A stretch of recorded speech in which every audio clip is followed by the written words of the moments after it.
Okay. Oh, your statement. I'll make one, but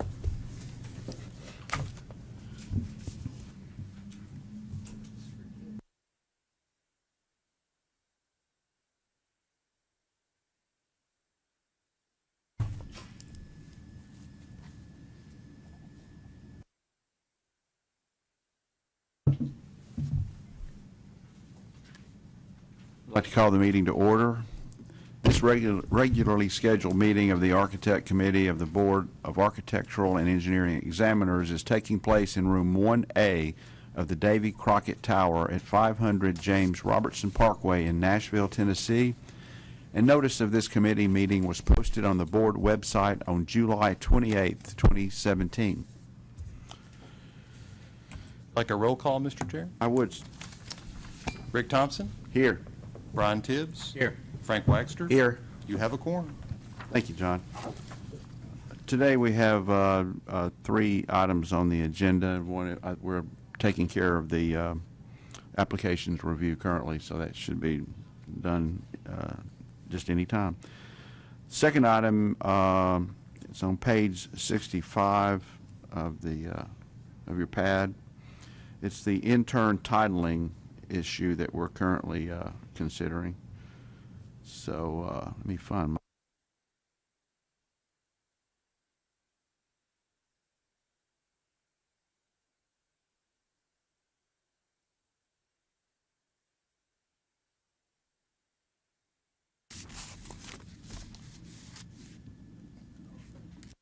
one of the books. I overlooked him, sorry.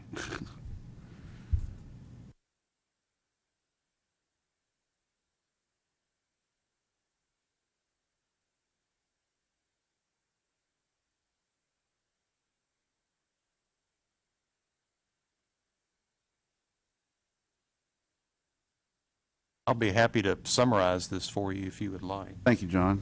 I can be happy to do that. So page 65 on your iPads, you have, first of all, the position statement that was adopted by National AIA in December of last year that supports use of the titles architectural associate or design professional by individuals formerly referred to as interns who have earned a degree that's accredited by NAB, have met the education experience requirements in their jurisdiction, and are participating in the Architectural Experience Program, formerly known as IDP, toward meeting their jurisdiction's experience requirements.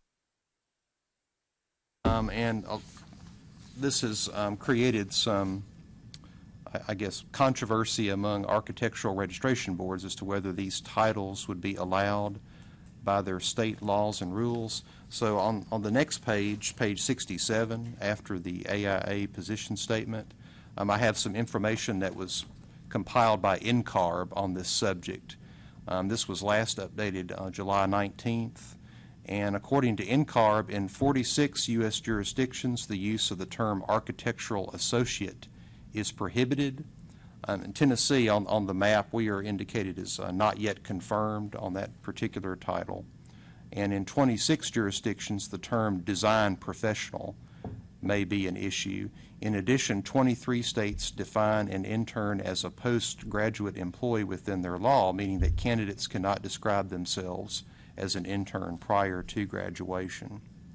So, and you'll notice on the map that for Tennessee, at least tentatively, we indicated that design professional would not violate our statutes and rules, but we can certainly discuss that this morning. And then on the very next page, you have the old Title Act clarification policy that was repealed a couple of years ago that allowed certain individuals with a NAB accredited architectural degree who've established a record with NCARB and who have enrolled in the IDP program, or now called AXP, to use the title intern architect. And it also had a statement about use of the title engineer intern or engineer in training.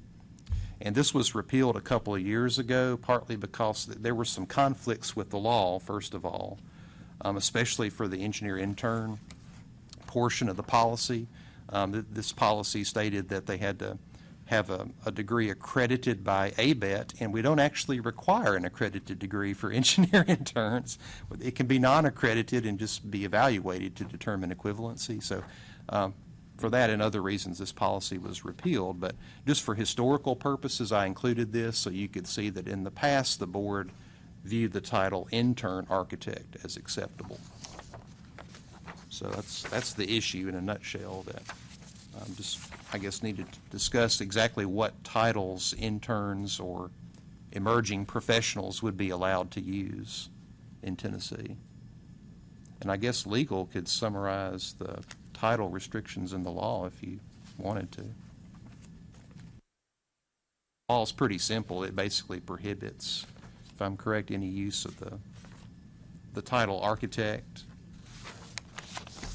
Or I think it says any title that would imply.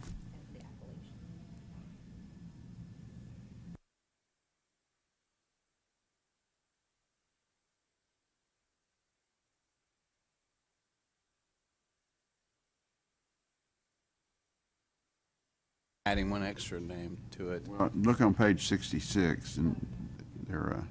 Well, they said design. Yeah. Oh, you got it. Associate. Right. But the other looks like most of the states. Probably because architects in there. Right. I would assume that may be part of the legal issue for the other states not supporting that. So.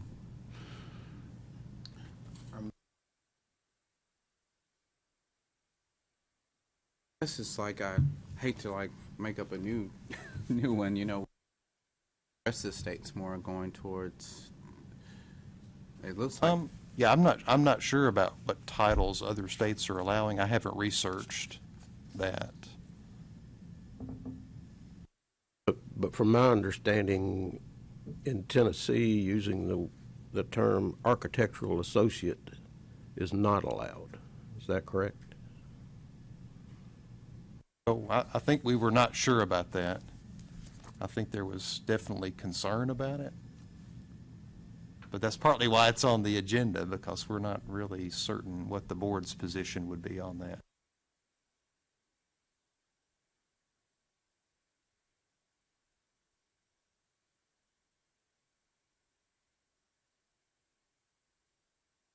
It does include the term architect, obviously, and architectural, and you could arguably say that, you know, it does give the impression that that individual is an architect.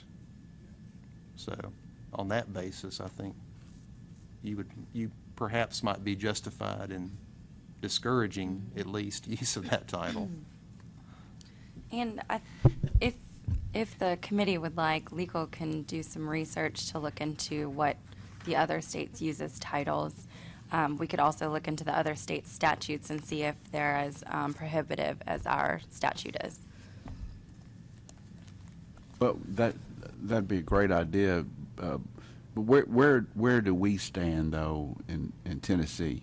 I mean, right. What I'm hearing is that design professional may be acceptable, and architectural associate may or may not be acceptable. So we're not sure about that one, but we're pretty comfortable with the design professional. But please. I think so, because design professional is not a protected title in Tennessee, and it doesn't. Arguably, it doesn't necessarily imply that someone is licensed to practice. And talking in our continuing ed committee yesterday, I think Parker mentioned that, you know, he felt that actually use of the title design professional would probably indicate that you're not licensed, because otherwise you would probably call yourself an architect or an engineer or a landscape architect. You would prefer those titles over design professional. So I think it would be maybe problematic for us to try to dictate that individuals cannot use that title since it's not referenced in our statute. But any title that contains the term architect or architecture, you know, that could be problematic, I think.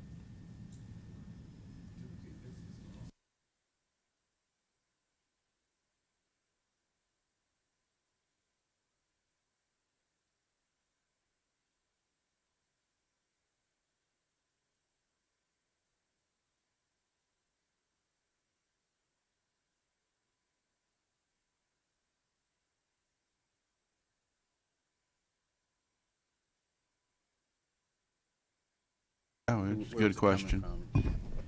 I know at the NCARB meeting, when they talked about this, that some of the other states brought up that they felt, even the people who were speaking that taught in college, that as long as the student had received the degree in architecture, that some of the states expressed that they saw students resisting the term intern.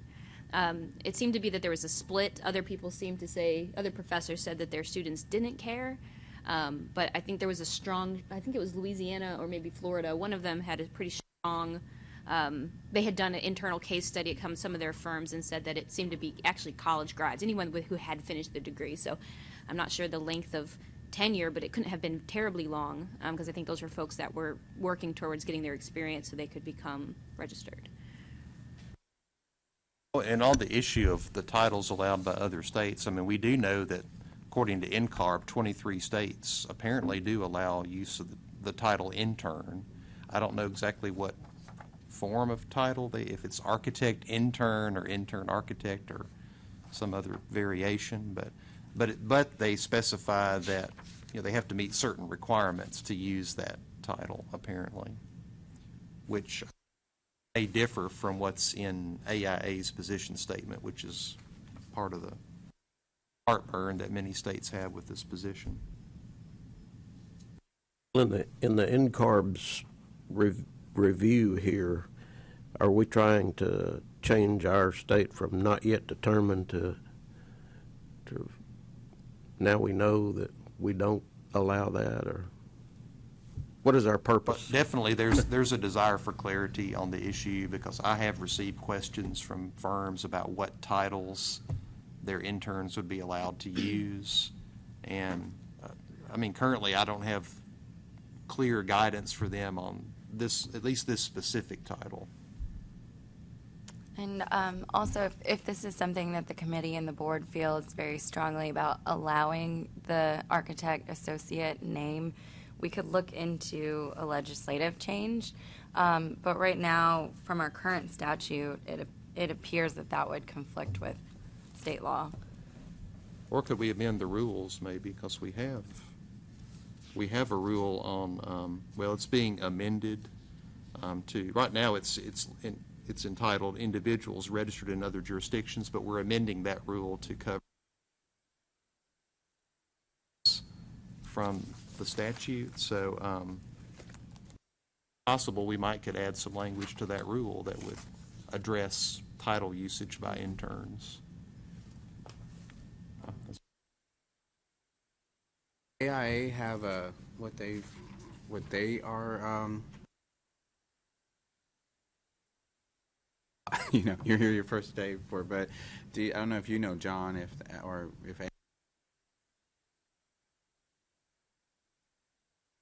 I think the position statement that we have is, that's it. I Okay. don't think the state differs from that, right?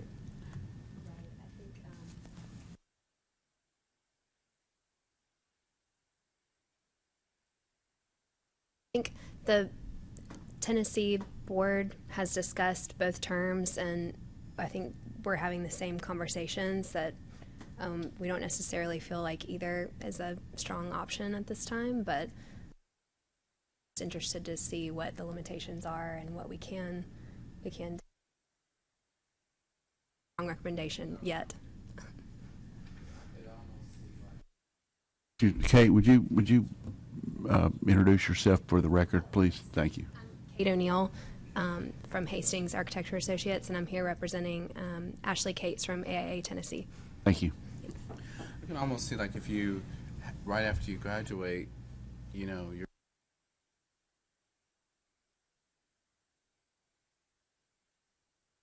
afterward maybe, but you haven't registered, then maybe there is another title.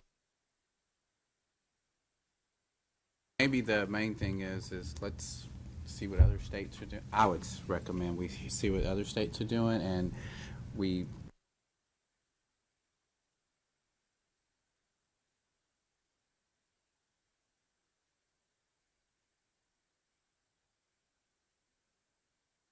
Well,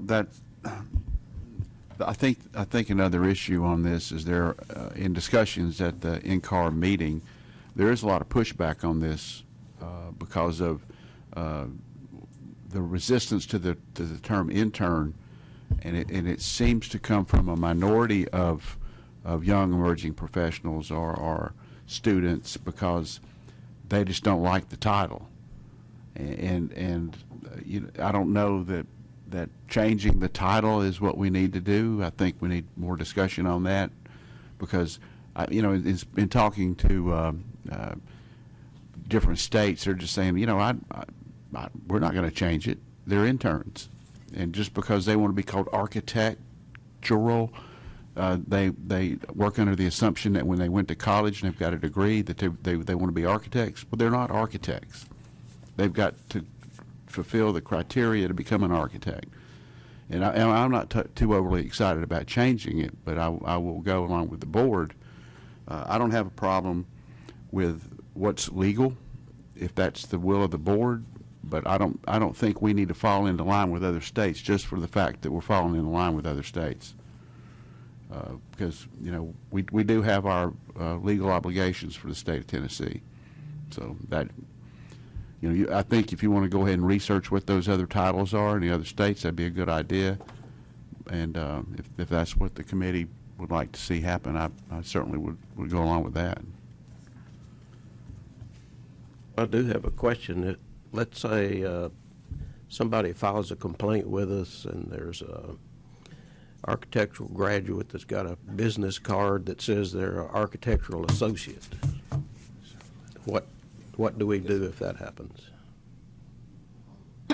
Excuse me. I think in that case, if that title has not been approved by our board in our state, then we would probably assess discipline for offering to practice without being a registered architect.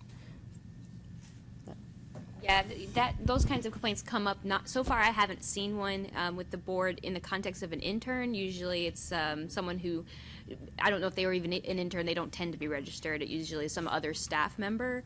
But we would bring it to the board for consideration. And the history that we've seen so far is that they would usually receive some discipline if they didn't choose to change that title. So I think you're on the right. Letter of warning or something like that, usually. Typically, if they do, if I contact them and I let them know about our titling restrictions, this is more, honestly, it's more common with our engineers. I don't have it come up as much with the architects. Most of the time they comply, maybe not, they're not thrilled all the time to do that, obviously, because of the expense and changing all of the places they may have used that title. But typically they come into voluntary compliance and we would do a letter of warning. That's not always the case, and in those instances I would bring it to the board for a penalty. That would be the only means, because they are typically or entirely unlicensed individuals. If we're doing that, it sounds like we have a policy, or we have. Right, because that's the way that I would do it in my charges. I would say that it's a statute violation, since this is the second section in our statute restricts those titles. I have a question.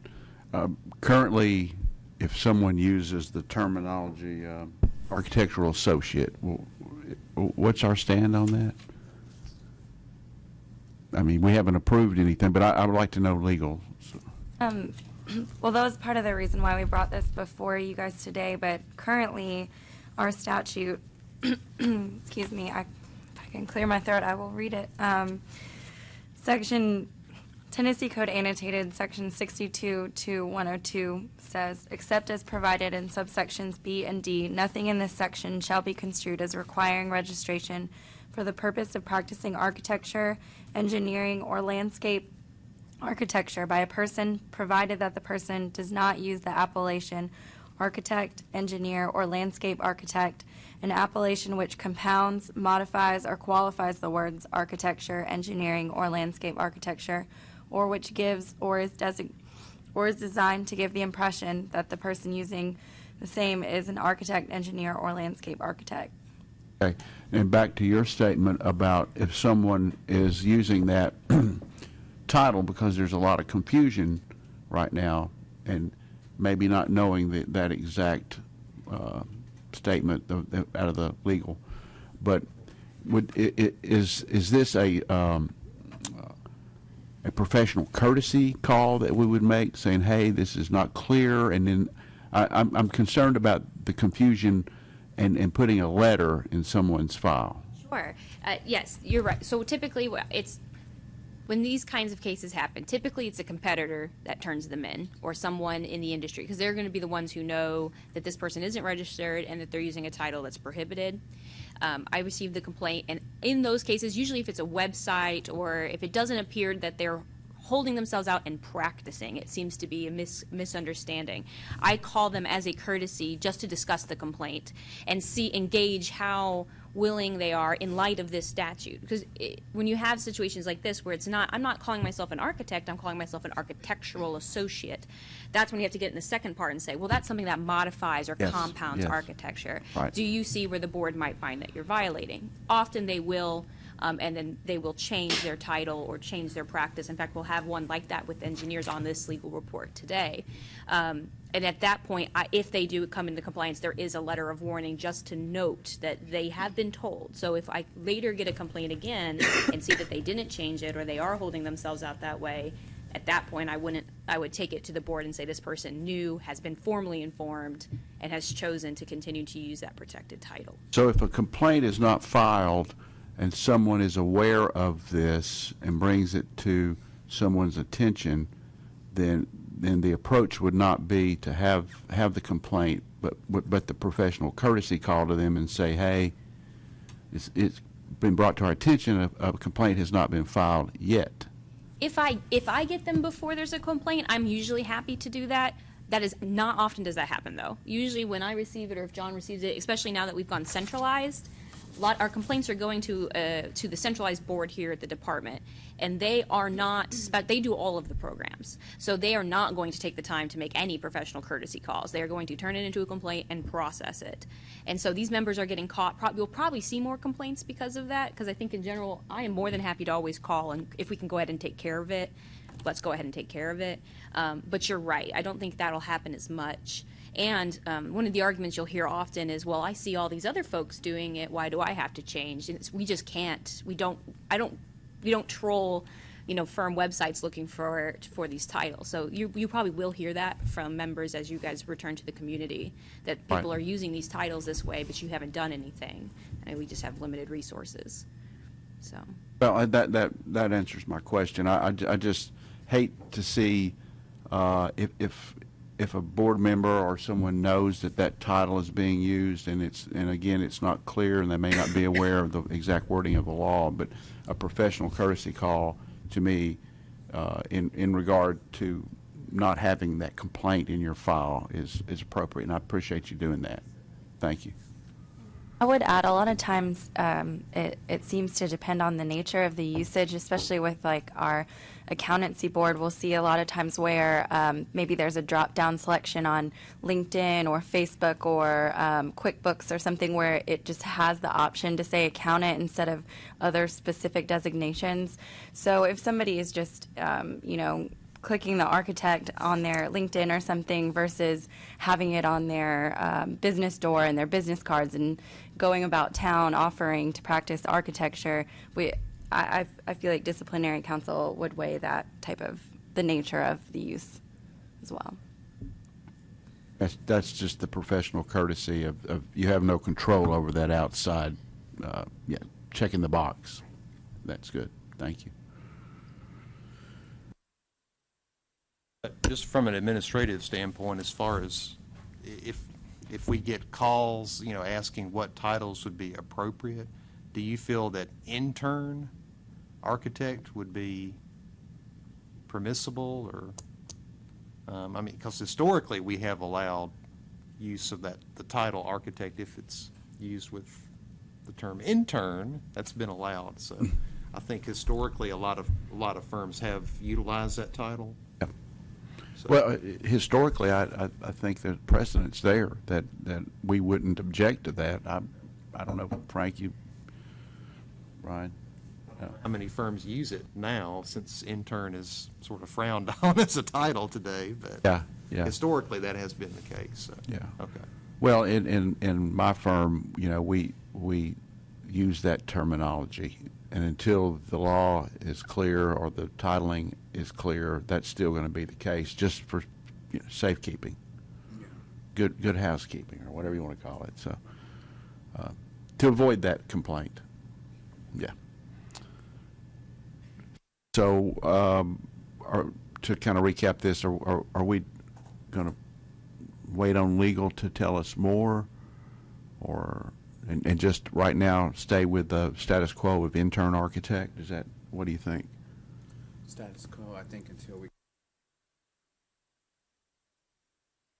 And have a lot more research for you for the October meeting, which will be our retreat, so you'll have, Yeah. more time to discuss, obviously, at that meeting. Right, and I want to, so the AIA knows our position is we are investigating this, and we're serious about doing this, and I think we would like to act as soon as possible to clear this up, to avoid any of those complications we've just talked about. So, is there I guess, do we need a motion, or are we good with that? No? Okay, fine. Thank you. So legal's going to advise us at our retreat in October. Thank you.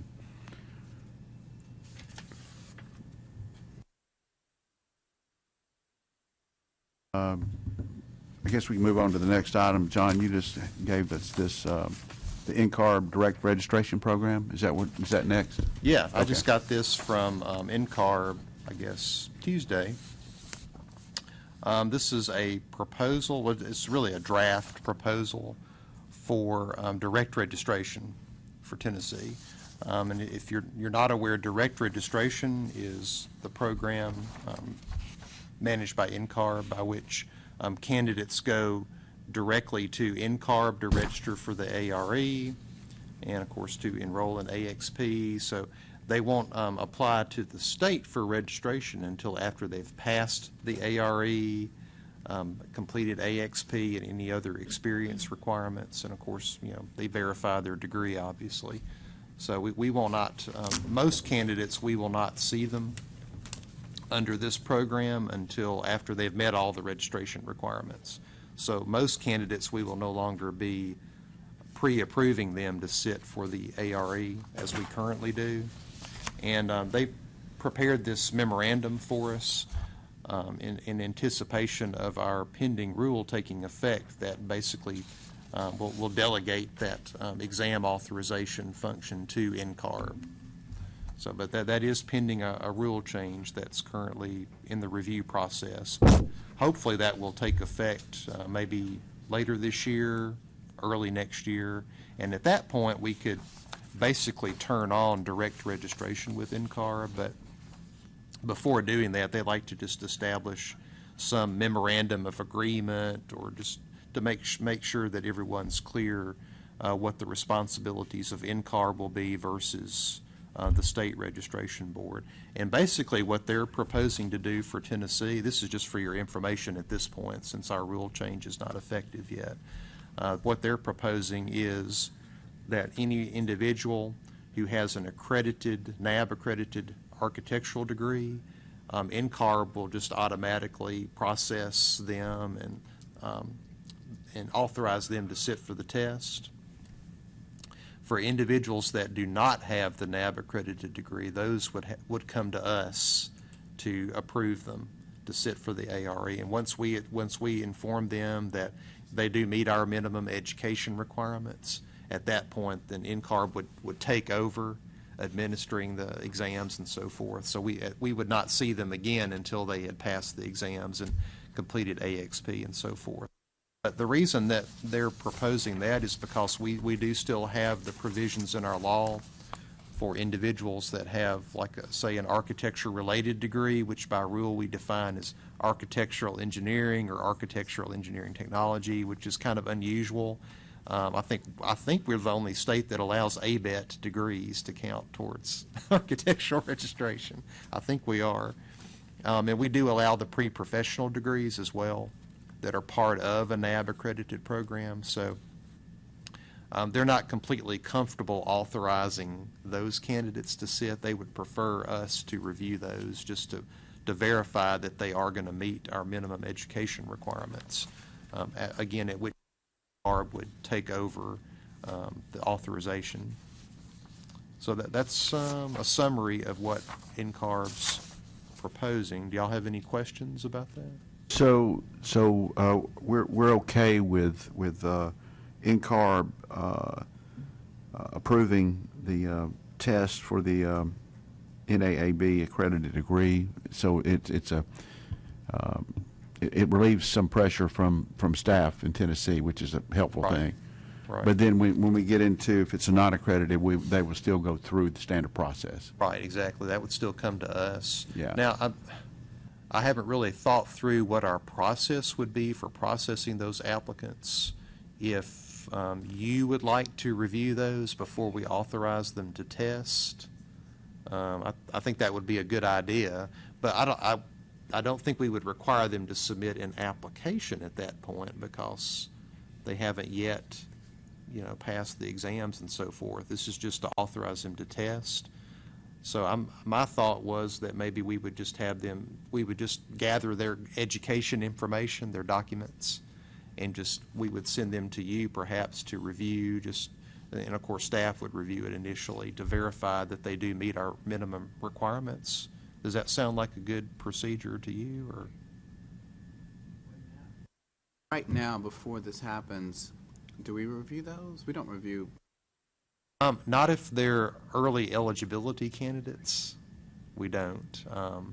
If we kind of have a two-step, well, there's two options now. Candidates that have not yet met the experience requirement, but want to be authorized to test, they submit like a short application that basically all we do is verify their education at that point. And right now, the staff does that. But if they have already met the experience requirement, then they submit the full application with the references, and those we do send to y'all for review to authorize them to test. But most of them you don't see because they're early eligibility candidates. So those are currently reviewed by staff. Because generally it's very straightforward whether they meet the education requirements or not. If somebody in Tennessee applies to take the exam, do they go through you and you contact NCARB, or do they go Right now, we direct? have to authorize all of them to sit. So we receive their application, review it, process it, and then through the NCARB website, we go in and we push the proper buttons to authorize that candidate to sit for the test. But with this process, NCARB is going to manage that for us. Well, they would Yeah. apply directly to NCARB in that case. They'll go straight to NCARB for that. The only candidates that we will see, and this is, I think, a fairly small percentage. Most of our exam candidates now have the NAB accredited degree, but there's a small percentage that would still, NCARB would refer them to us just to verify that their education is acceptable. So, Notice they're doing this for no charge, but then they've got a little caveat in there. There could be one in the future or something right, to that effect. yeah. And that would be,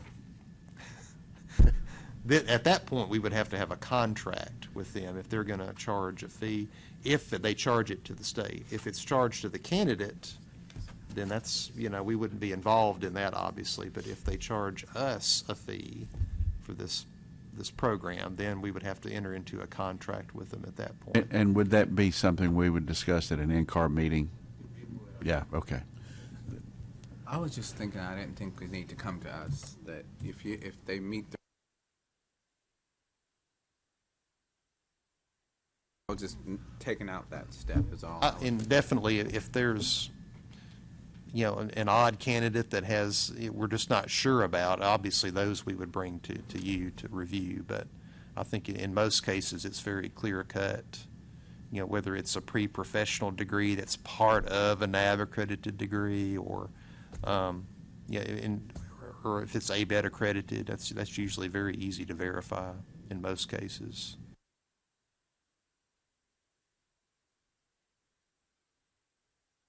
Do we need to, how do we move forward with that? Well, until the pending rule change takes effect, we can't officially enroll in direct registration.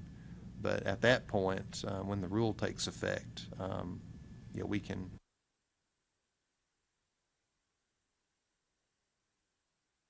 formally enroll in the direct registration program. I don't think they're going to require a contract or anything. I think all they're going to do is just send us a letter just confirming, here's the process we're going to follow. At this point, no action's required. I'm just giving you an update on Yeah. what they're proposing. Still in flux, so. I think once we do enter this program, it's going to be a big help to candidates, because right now, the two-step process where they have to apply to us first and then, go to NCARB, it's so many of them are just, they don't understand that they have to apply to us before they can start testing. So this will be very streamlined, I think. All right. Any other comments on this? I believe unless there are any other topics, that is all we have to cover this morning. So.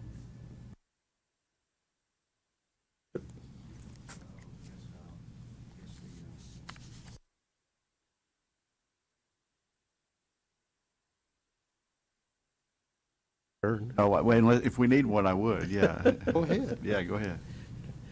I move we adjourn. Approved. We are adjourned. Thank you.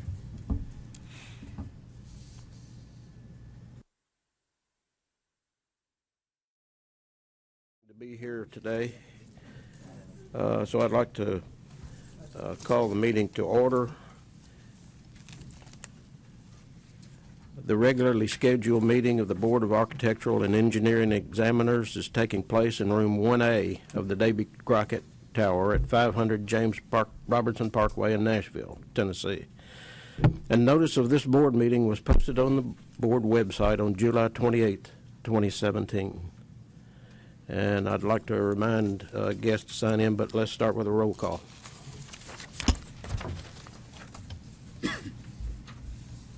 Good Lord designed her and he made her a true Southern lady. Susan Ballard. Here. When reviewing applications, this Italian asks, did he pass the exam?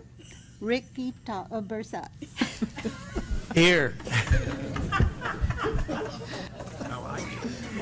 I don't know if he played sports, but here he's always on the ball. Robert Campbell. She's been drinking. Present accounted for, ma'am. States have governors, cities have mayors, but the board has a king, Stephen King. He tired from MLGW. He's tiring from the board, but we'll never tire of him. Philip Lim.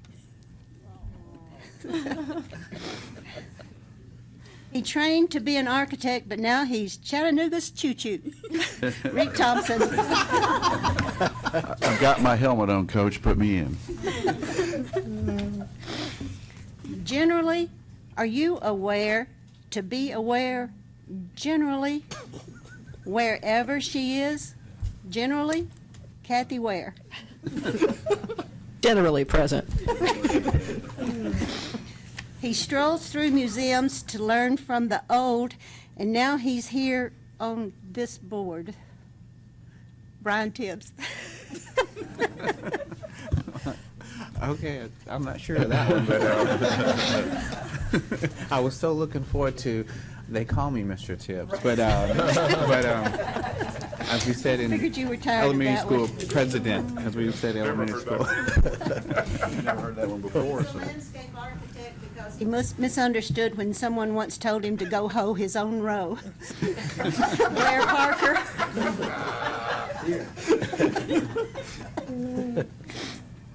She flies hither and yon, and then she landed on this board, Laura Reinbold.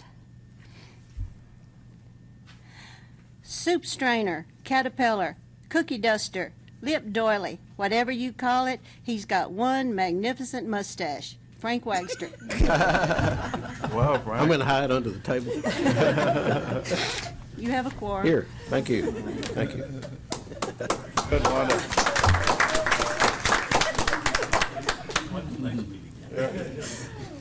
Thank you for your hard work. I'm topping that one, so. At this time, we would like to acknowledge our guests. If you would, tell us who you are and who you represent.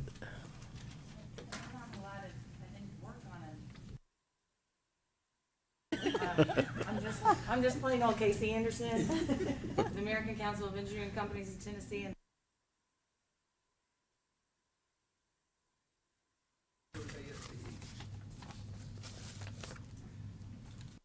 And that's all the guests we have today. Moving on, do we have any announcements? I do have a couple of announcements, Mr. Chair. Okay. Public member Susan Maynard did resign from the board in July, and I did send a notification to all of you about that. And a search is underway for her replacement. And also happy to announce that Rick Thompson, the Chattanooga Choo Choo, has been reappointed to the board, and he will serve through June 30th, 2021. So congratulations, Rick. I think that makes me the oldest rat in the barn. Okay. You served to your 107. Yeah, 4 more years.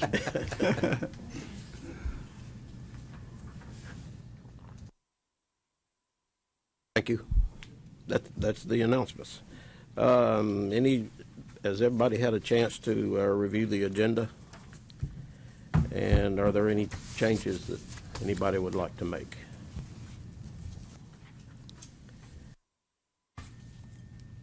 There being none, John, you want to start with the consent agenda? Yes, on page 69 on your iPads, you have the minutes from the June 2017 board meeting, actually May 31st, June 1st board meeting, and committee meetings for your review and approval. So moved. second. We have a motion and a second. All for, please say aye. Aye.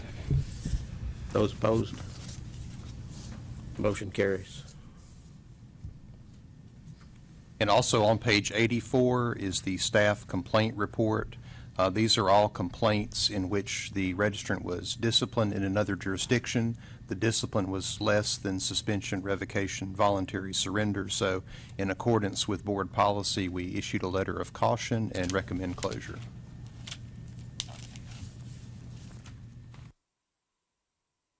Motion to do that. We have a motion. Do we have a second? Second. We have a motion and a second. All in favor, say aye. Aye. Opposed? Motion carries. And now is the time for public comment. And I'm sure Casey has something she'd like to tell us, but if you would, use the podium and tell us who you represent. Casey Anderson with the Tennessee Society of Professional Engineers and ACEC Tennessee. I have asked the others who are typically with me today if they had anything to share, and they all said, you got it. So I have no idea what's happening in their worlds. The engineers, the All Engineers Conference, which is a joint conference between ACEC, TSPE, ASCE, and the Tennessee Structural Engineers, is going to be September 27th to 29th at the Music City Center in Nashville. We are expecting over 500 this year. It's going to be a good event. We've got 6 different tracks. And our engineering management track is split into 2, so technically we're sitting at about 7 different tracks. I would be happy to invite, when you all talk about your speaking gigs at the end of this meeting, invite those of you who would like to have an opportunity to address our group. I am not quite sure what that schedule is going to be yet, but we're thinking that it might be perhaps a good time about Friday at lunch, unless you have a much bigger issue that could move to Friday afternoon. So you're welcome to discuss that if you like. We are starting a class for the PE exam review this week, next week. Excited about that. Lipscomb University and Chris Gwaltney has been key in helping us with this and sort of leading this charge. Lipscomb at the new Fields Engineering Center, did I say that right? Has got a really great setup. We had started to do remote things from our office, and as we might have engineers, but y'all don't actually work there every day, and so we were having some technical difficulties with some of our stuff. So you send it to an engineering center, and all the things work. So it will be remote across. They were doing a test today on the live feed of that. It is a joint process, that is a joint class with TSPE, ASCE, Middle Tennessee Chapter, Young People's Section, the Lipscomb University. TDOT is a part of that as well, And that's it on that one. We are also this year, Lipscomb has asked to, we are sort of all together also on a partnership of sorts for the FE exam review. They've always done one in-house. TSU and TDOT did one together in-house last year, or in-house at TSU anyway. This year, those same groups, adding TSU, are all going to be at Lipscomb for the FE review. So it's open to students and to adult learners who have not taken their FE yet. And so Chris and I were just talking about it a minute ago. They've had a lot of interest for that, particularly from TDOT at this point. And that's another class that will be available remotely. So that starts in September. If you'd like information, we are happy to provide it. Lastly, we've had an exceedingly large number of QBS questions across the board. I've sent 8 letters in the last 3 weeks. We have been very successful in getting responses on many of those. Although I will say that not right away. On some, it has been a letter saying no, and we've followed up with meetings in person and really walked through everything, and people really do seem to understand. I sent out an email to my membership, my ACEC membership the other day, and with just an alert, just saying here's the progress on some of these, and at the end had just very small writing, said click here if you want to read the frequently asked questions. We had about 60 people click through to that that first day, and so I went through and looked at who had clicked through to that, and we've got a lot of work to do, because those when you all are deciding how those questions read, it is tremendously important, and I appreciate the time and the effort that you put into them. I do have some, I am grateful that it continues to say that professional societies may send these letters out. But I do think that it's something that the engineering public and on this one I think I'll speak on behalf of the architects as well, and just say that people depend on you all to have opinions about this stuff. This comes to you. And so yeah, we would love to make sure that support continues in terms of when we go talk to agencies and municipalities about these issues. If the onus is going to be on the registrant, if the onus is on the registrant, we've got to have some teeth in it from sometimes an agency outside of ourselves. So I would just love your continued support on trying to be vigilant on that, because I do think that the registrants are doing a better job of alerting us earlier, so that there is time to get some things done. A number of these have been, in the last couple of weeks, have been from really small communities that just didn't know, and like HR people who are taking over projects and things like that. And so we're looking at opportunities. I've started to ask, where do you go for your professional development? If you're going to be writing these RFQs, where are you learning what you're doing? Because this is not a commodity-driven business. And so trying to figure out where do we need to plug in to make sure that information's out there. But it's an ongoing issue that has taken a lot of energy, which we're happy to continue to do. But I want you to be aware that it's not a little problem; it is a growing problem. So, on that vein a little bit too, and I appreciate the comments. When you said where do they go to learn to write these RFQs, sometimes I think they go to the copy paste place, and I just wonder if it would not be a good joint effort, maybe between ACEC and maybe the AIA or something, to go look at how these RFQs are written to where they get the right information in the right form, and it doesn't drive us all crazy trying to figure out the same 3 pieces of information. And I don't think I'm speaking out of school, but it seems like a lot of these are written and pieces are copy and pasted from different places.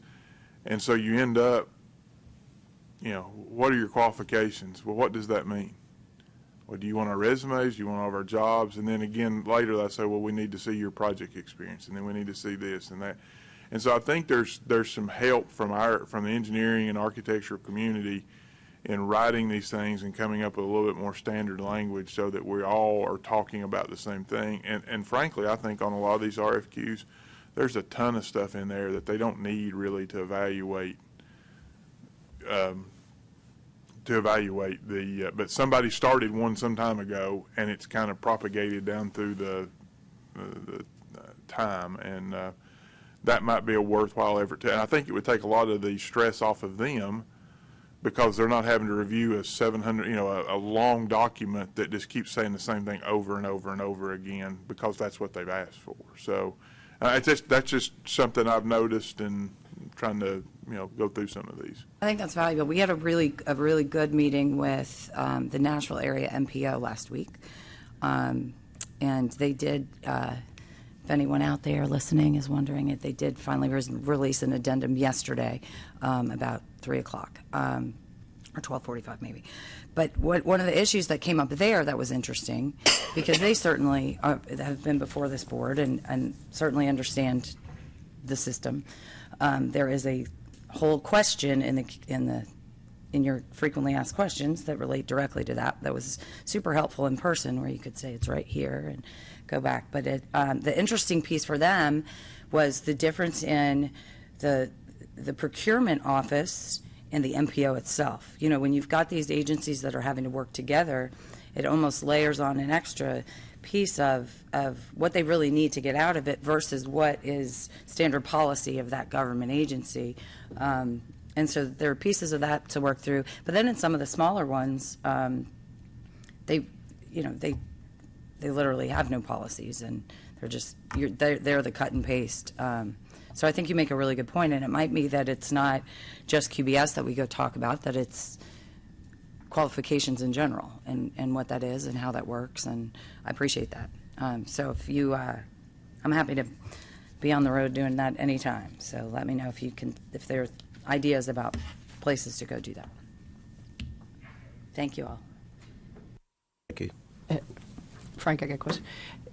So you're educating the government agencies relative to QBS, and it sounds like from all the click-throughs, you also need to educate the engineers that are out there? Well, I would guess. And what was interesting is I got forwarded an email from someone who sits on our committee that looks at QBS, on our business practices committee, who was forwarded an email that had gone to about 30 people in his firm, where they had cut and pasted pieces of that frequently asked questions, because they had asked me a question the week before about subcontracts, and I had explained all of that, and then they came back. They had forwarded the questions that respond to that to say, here's what this is proof Casey knew what apparently she was right, because nobody likes the answer to the sub question, I'll be honest. Nobody likes the answer to that question, but they're using it to educate it within their smaller groups, within their firms, which I appreciated too. But I think it is part of it. Mickey Sullivan from Gresham Smith and Partners and I are going to do a case study. We don't really know what that's going to look like yet at our conference as well. We try to. I do about an hour of it with our leadership class every year. I typically, when I am even talking to college students, I talk about it, because none of them have ever heard of it. But I wouldn't say it was just young engineers clicking through to that FAQ.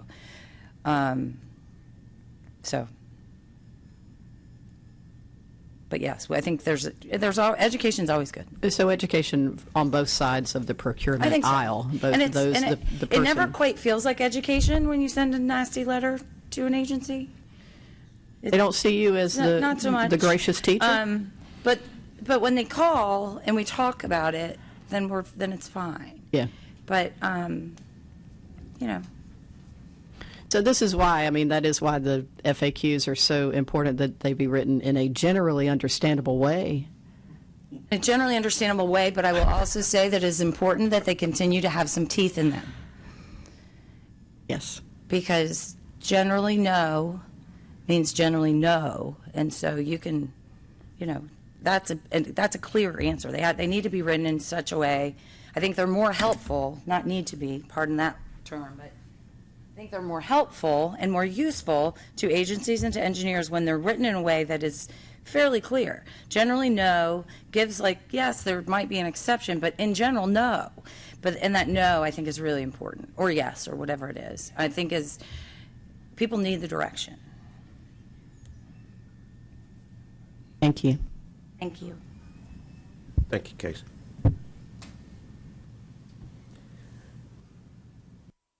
Actually passed by the public comments, but I don't think we have any. So anyway, I guess we'll move forward to the legal case report.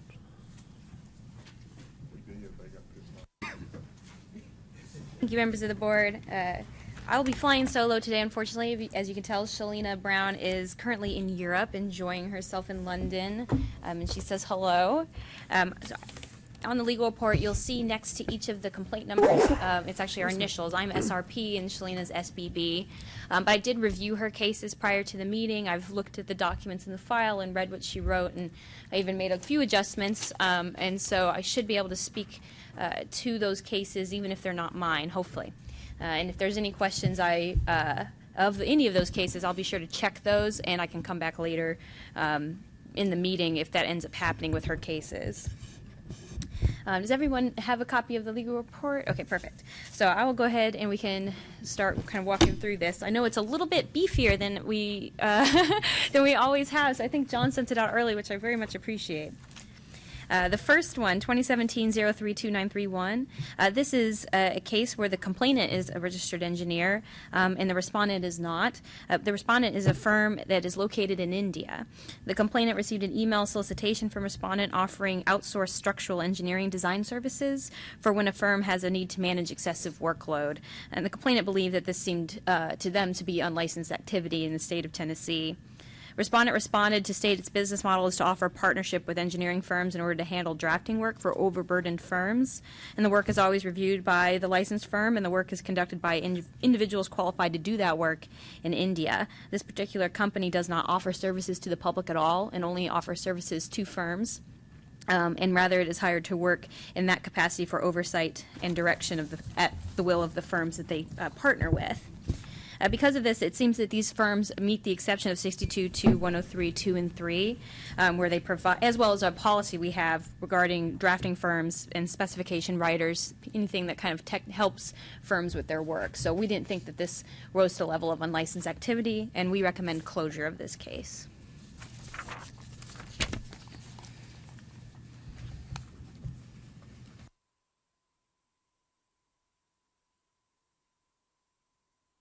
Moved. Second. Motion and a second. All in favor say aye. Aye. Opposed? Motion passes. Second case is 2017-034111. This is a professional engineer. In this case, a city building inspector submitted the complaint alleging that the respondent in this matter, who is also the homeowner of the project, misrepresented themselves as a registered engineer. Couple of communications came back and forth to us, and ultimately it was discovered that it was a misunderstanding of the city inspector. His supervisor contacted us to let us know that there was no problems, that everything was normal, and that this respondent was actually registered in Texas and is now registered in Tennessee, so we recommend closure. We have a recommendation from the legal counsel. Do we have a motion on this case? So moved. Second. Have a motion and a second. All in favor say aye. Aye. Opposed? Motion carries. This one's a little more intricate. It's one of Shalina's cases. I'm just going to read it. This is 2017-020561, dealing with a professional architect. Complainant is a registered engineer, and the respondent is an architect. Complainant and complainant's firm were retained by the respondent to provide professional engineering services to perform a civil site design. The civil site drawings were submitted by the respondent on December 9, 2015, and they had been subsequently revised. On March 27, 2017, the complainant was contacted by the general contractor of the project asking for proposed plan substitutions to the landscape design of the project. The complainant was confused since neither the complainant nor his firm had prepared landscape design for the project. The complainant was informed by the general contractor that the design actually had the complainant's PE stamp on it, so the complainant wanted to see a photo of that, which was provided. The complainant also requested a copy of the drawing from the city planner. The complainant and the firm are alleging that the respondent compromised the complainant's position by the respondent's carelessness of submitting this landscape design that ultimately ended up bearing the complainant's stamp.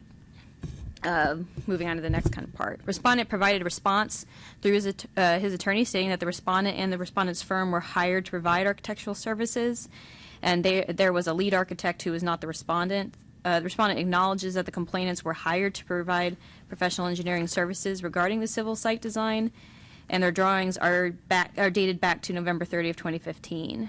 However, the city planner requested a landscape plan be prepared and submitted after the submission of those initial civil site drawings.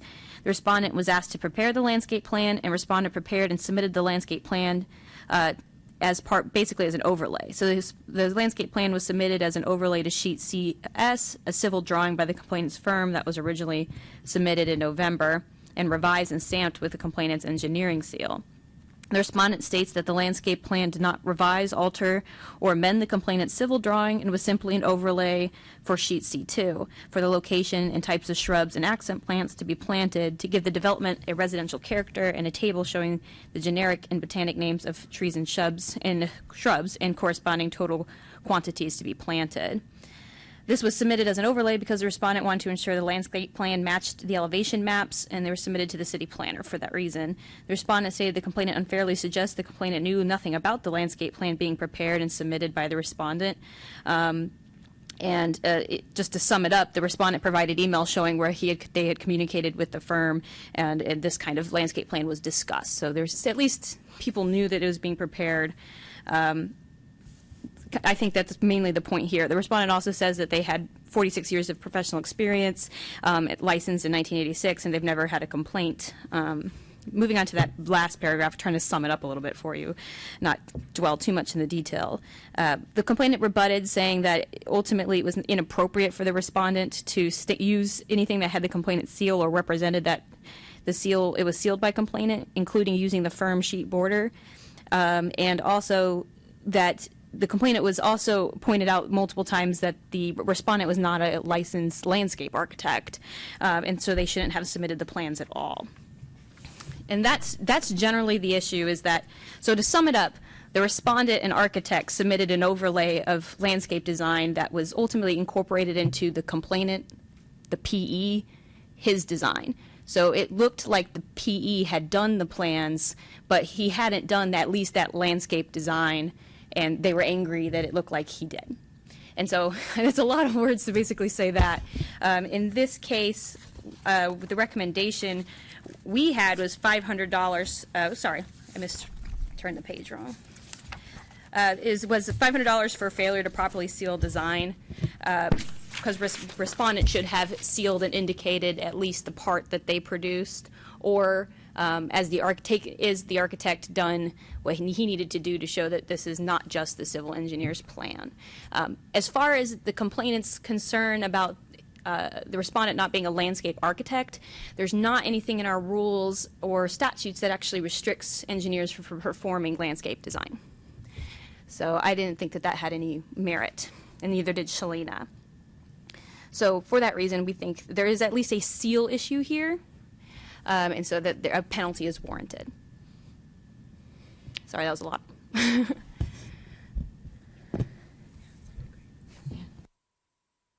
you have any discussion? I have a question.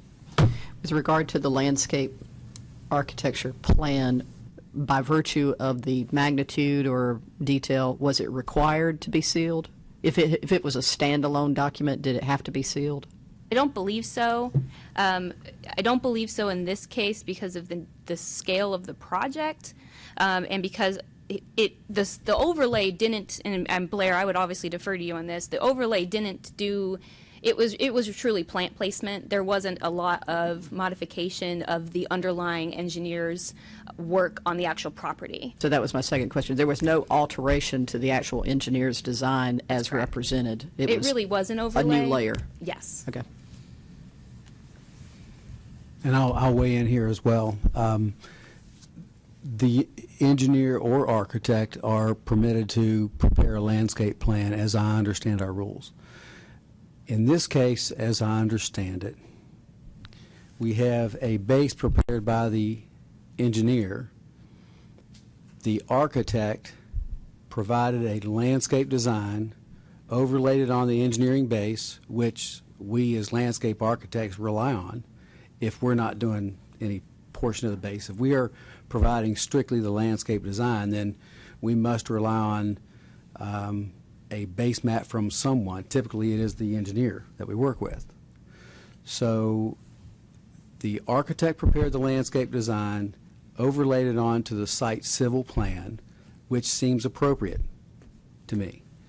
But the issue here is that they left the engineer's stamp on the plan. That's right. So Okay. when you view it, it looks like the engineer had prepared that portion.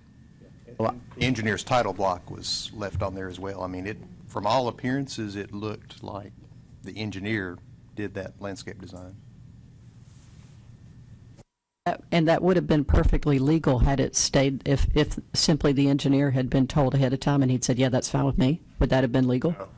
He would have to have done some sort of review, and there needed to be some sort of oversight. So the architect technically is over the engineer in the way that they have this structured project.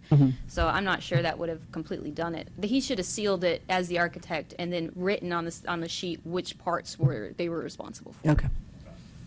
Yeah, and that's exactly what I was going to say, is the architect should have stamped it and said, we did the landscape plan, and having the engineer stamp on the drawing would have been perfectly legitimate and fine, and all that should have been taken care of. So I think what you've recommended here is certainly fine.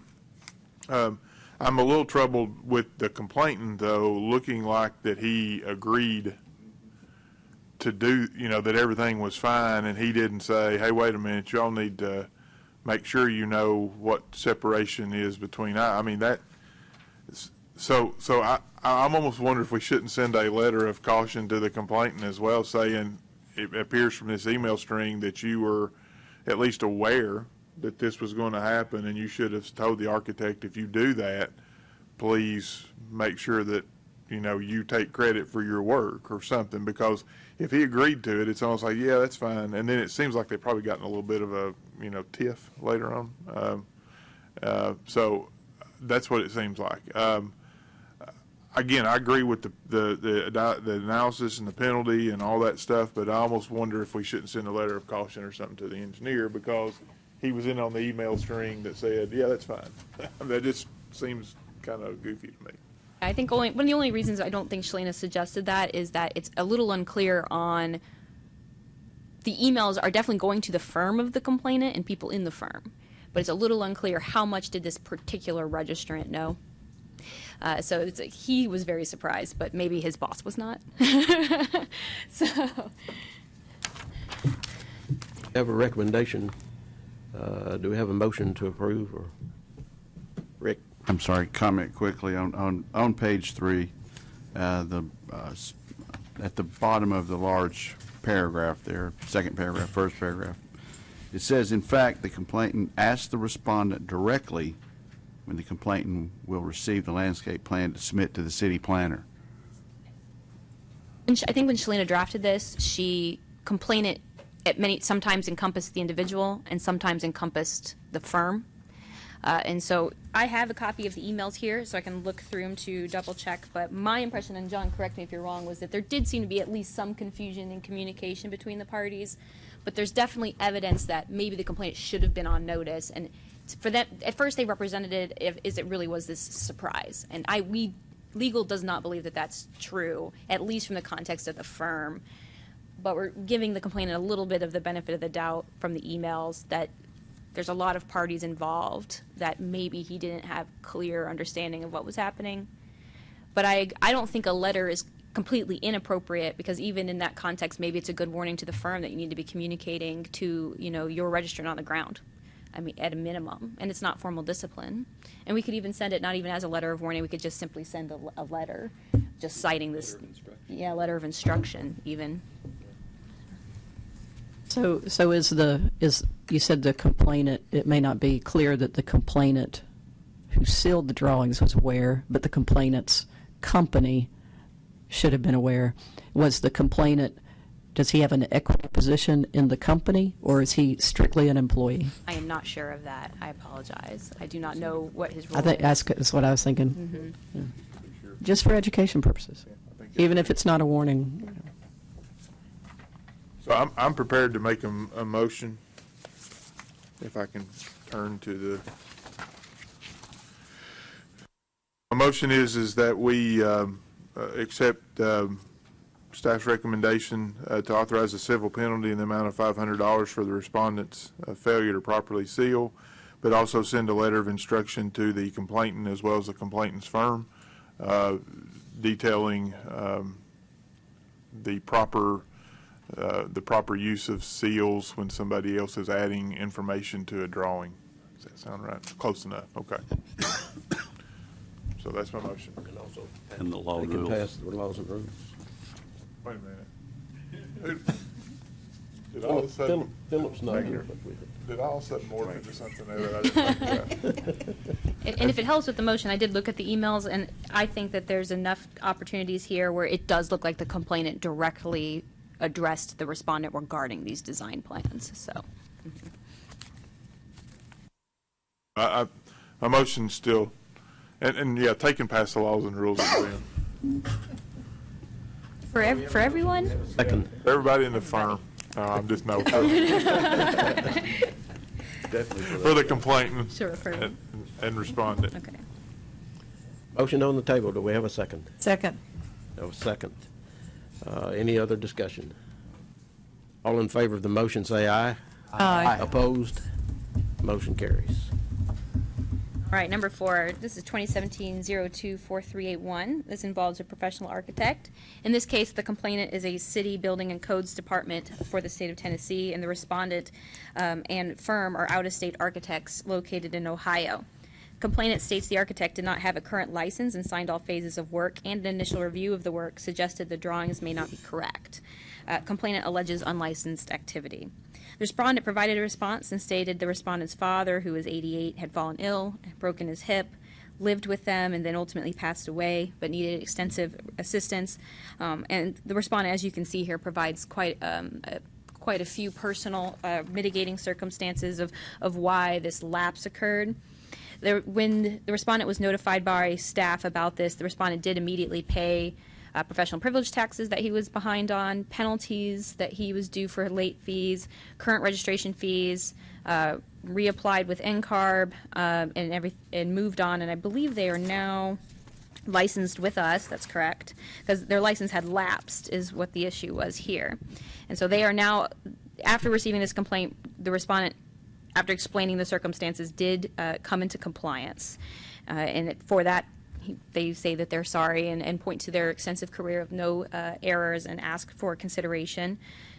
Based on the mitigating factors of extensive personal considerations and no disciplinary history after 34 years of practice, we recommend a civil penalty amount of $500 for unlicensed activity to be settled by consent order, as well as the laws and rules exam.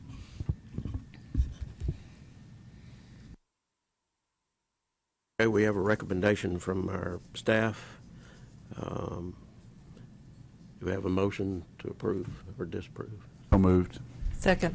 We have a motion and a second on the table. Is there any discussion? I think this goes back to our committee yesterday, so I think this is another good example of our changes, so.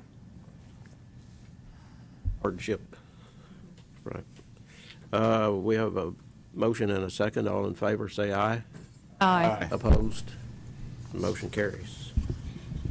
Complaint 5 is number 2017-030661. This complaint was opened by the board for respondent was allegedly providing architectural services in the state of Tennessee. Respondent provided a response and stated that the respondent is a home designer and project manager with a licensed architectural and home design firm with offices in Memphis and other, and another member of the firm is the registered architect in Tennessee. The respondent acknowledges that the respondent was identified as an architect on 2 online articles and acknowledged that although the respondent has a Bachelor of Architecture degree, the respondent is not a registered architect in Tennessee. The articles were written without the respondent's consent, and the biographical information was taken from respondent's firm's website, and the firm's website does not suggest the respondent was a registered architect in Tennessee or in any other state for that matter. The respondent was not contacted by the author or publisher of the article, and the respondent was not asked to proof the article prior to publication. The respondent only serves as a member of the home renovation team for the architectural firm and has never told any writer the respondent was an architect or a registered architect. Respondent states the content of the article and the representations of the respondent as an architect were outside the respondent's control. And when we did review the website, it appears that that's the case. The title is proper in all the places that this respondent would have had control, and the article was in reference to the project itself, and then at the bottom kind of just doing some summaries of those that worked, seemed to have pulled information and misunderstood the roles of the participants. So we recommend closure. We have a recommendation from the legal staff. Do we have a motion? We have a motion. Do we have a second? Second. Have a motion and a second. Any discussion? All in favor say aye. Aye. Opposed? Motion carries.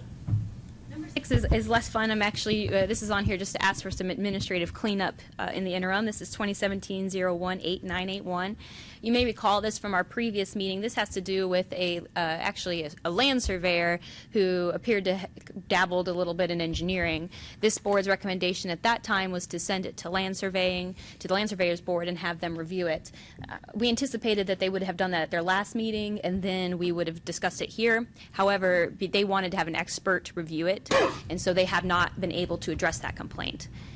So only for administrative purposes, it's just for boring metrics tracking, I've requested that we close this case with the ability to reopen it after the land surveyors are finished, just so that it says close in our system. So that is my request. Okay, we have a motion. Do we have a second? Second.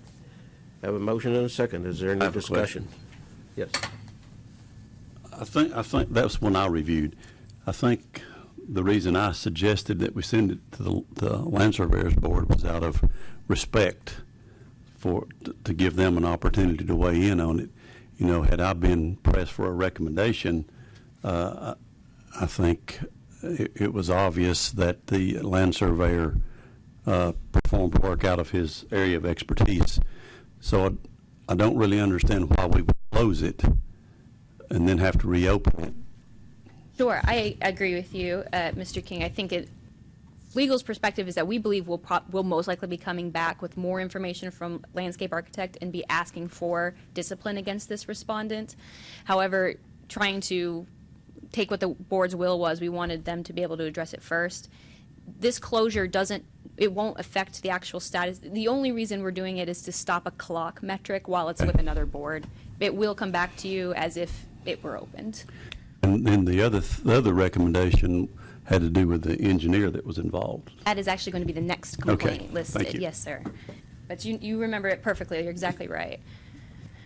We have a motion and a second. Is there any other discussion? No other discussion. All in favor say aye. Aye. Opposed? Motion carries. And this is the related complaint, and so when I get through it, Mr. King, if you have anything to add, please do. I know this has been with Shalina, so I will defer to you. I haven't seen the communication on that. The respondent in this case is 2017-035711, is an engineer. Respondent is a registered engineer referenced in the previous complaint. The respondent failed to designate what work respondent had performed on the drawings. The respondent did not seal the drawings the respondent had initially produced, and the respondent is alleged to have violated Rule 012002.08 concerning seals. The respondent provided a response and stated this was an oversight on the respondent's part, and the respondent should have signed and sealed the initial plans. However, this was immediately corrected on the next couple of submissions, and most importantly, on the final submission. Respondent affixed a seal and signature on the second submittal that was included on the cover sheet drawings for C2 and C4. The respondent did acknowledge that the surveyor in the previous complaint was hasty in getting the plans to the city, and the surveyor stamped all sheets with the registered land surveyor's stamp. The respondent stated that on the third and final submission, the respondent sealed and signed all drawings. The Respondent states the respondent was only responsible for the civil engineering design for the site, and the other details were standard public approved details, and the remainder of the site was not stormwater or erosion control related. The respondent stated the cover pages for the sections of the specifications which the drawings included were stamped by both respondent and the land surveyor. According to Rule 012002.084, when there are multiple registrants who provide content on a document, all registrants shall seal the document, and if there is questions concerning the areas of responsibility, a description of the areas should be included. And Shalina listed as a mitigating factor that the error was on the initial plan and was corrected in later drafts. No aggravating factors, but due to that failure to stamp initial plans, which the previous rulings of this board have been that if they are being submitted and are considered construction documents, they need to be properly sealed, regardless if they're not final. We would recommend a $500 civil penalty for failing to affix respondent's seal on those initial plans. Laws and rules exam. Thanks, John. We have a recommendation from our legal staff. Is there any comments? Do we have a motion? Make a motion to approve the recommendation. Okay, we have a motion. Do we have a second? Second for discussion. Okay. Is there any discussion? Mr. King? The only, I think that the penalty is appropriate. The only thing that really bothers me about this is that we're penalizing the engineer first when the land surveyor seemed to me to be in a much more compromised situation. But I guess it just takes time to be courteous to the surveyor's board. That's my only comment. Other discussion? You would hate it if this was used against the to the advantage of the surveyor in some way. Is there any way that would be perceived by the surveyor board as, well, the engineers have already blamed the engineer for this, so the surveyor gets off? Or would it be an option to close this one and reopen it at the same time? That way we're dealing with the surveyor and the engineer at the same time? Absolutely, that's an option. That might be a good way to handle it. Other opinion on that? My opinion is I think that's probably not a bad way to do it, because then we're not prejudicing, whatever that word is, a decision that may be made by something that's already on the books, where we've penalized someone else, and in one way or the other, whether it's more or less. I think that would probably be a pretty good course of action. May I restate my motion? Yes, please. I want to restate the motion that we postpone this case until we hear back from the land surveyors and look at both cases at the same time. May I request that the motion state that they can be closed and reopened just for the administrative side of things? Yes. Thank you so much. And our second? Okay with that? You're okay with the second? Okay. We have a motion and a second. Is there any other discussion? All in favor say aye. Aye. Opposed? Motion carries. Thank you, Mr. King. I think that's a great solution. I really do. Case 8, this 2017-02-0051. This is for unlicensed activity. Consumer complaint stated the respondent advertised as an engineer on the respondent's website. Complainant alleged unlicensed engineering activity. Respondent provided a response and stated the website administrator asked for a biography for the website and that the respondent worked as an engineer for various companies and provided references that the respondent was an engineer. Since learning of the violation, respondent has removed any references to the word engineer on the website and apologizes for the confusion and trouble caused by using the term engineer on the website. Shalina's recommendation is to close. We have a recommendation from the legal staff. Do we have a motion? I have a question. Okay. Is the respondent the owner of his firm, and it is the respondent's firm's website? The respondent is not the owner. There's a registered engineer that is over the firm. The respondent is an employee of the firm. I don't know how much control the individual respondent has. It seemed to be from the documents that he didn't have an extensive amount of control, but there's definitely some. However the web designer interpreted his previous work, that communication, I'm not sure how much he said he was an engineer or how that led to the website saying it. So it may be that a letter of warning is more appropriate for this case, at least. I think that's how we've treated similar cases in the past. So I don't think he had control over the website directly, but I think he had some level of control of what was being told to be put on there, if that makes sense. Well, and it is a big difference. I mean, an employee who is falsely presented by the person who will benefit from falsely presenting the person may or may not feel that they have the standing to tell their boss, no, don't do that. So my question is more about the boss. You know, if he did it himself, if it was his company and it's his website and he misrepresented himself, even if he did it, quote unquote, without, I'd find that pretty difficult to swallow. But if his boss / the company he works for is a registered engineer, then I think, I'm curious as to whether or not maybe we should issue a letter of warning and laws and rules for the engineer who's in charge of the content of the website. I mean, as a small business owner, I'm responsible for what I put out there about my own people. So that's my concern. This is one that Shalina did. So if I think that is a good point, and I think it would be worthwhile to look into the size of the firm, what his role was precisely, because I can't speak to it, I don't know. So I would ask that I be allowed, after we finish up the rest of them, to come back with that information later in the meeting, if that would be okay with the board. And that way we can, if that is the answer, which I think is a good one, we may be able to issue a letter of warning against the actual owners of the firm. I have a question there also that it says, since learning of the violation, the respondent's removed.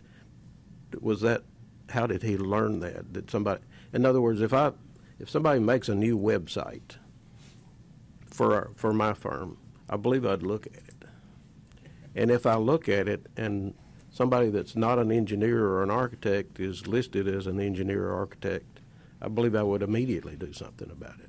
But did they wait around for somebody to complain about it? They are making, it's actually similar to what we were talking about in the architect committee. They are saying that they didn't understand that term couldn't be used, that the title couldn't be used. They knew it said engineer, but they did not know or did not believe that it was an issue. Whether that that's a bigger problem. Yeah. Whether that was from that individual, and that's where I want to distinguish. Whether that's, I don't know, because this was Shalina's. I'll go look. Whether that was the individual who is not a registrant, which I'm more understanding of, or the firm, I don't know. But I think that's a big difference, because obviously, if it is a firm, they need to know that. But the registrant, if he is just a staff person and this was a misunderstanding, I'm a little more sympathetic. If it's a firm and the owners are registered, they should be aware of the laws and rules, or claim they are anyway.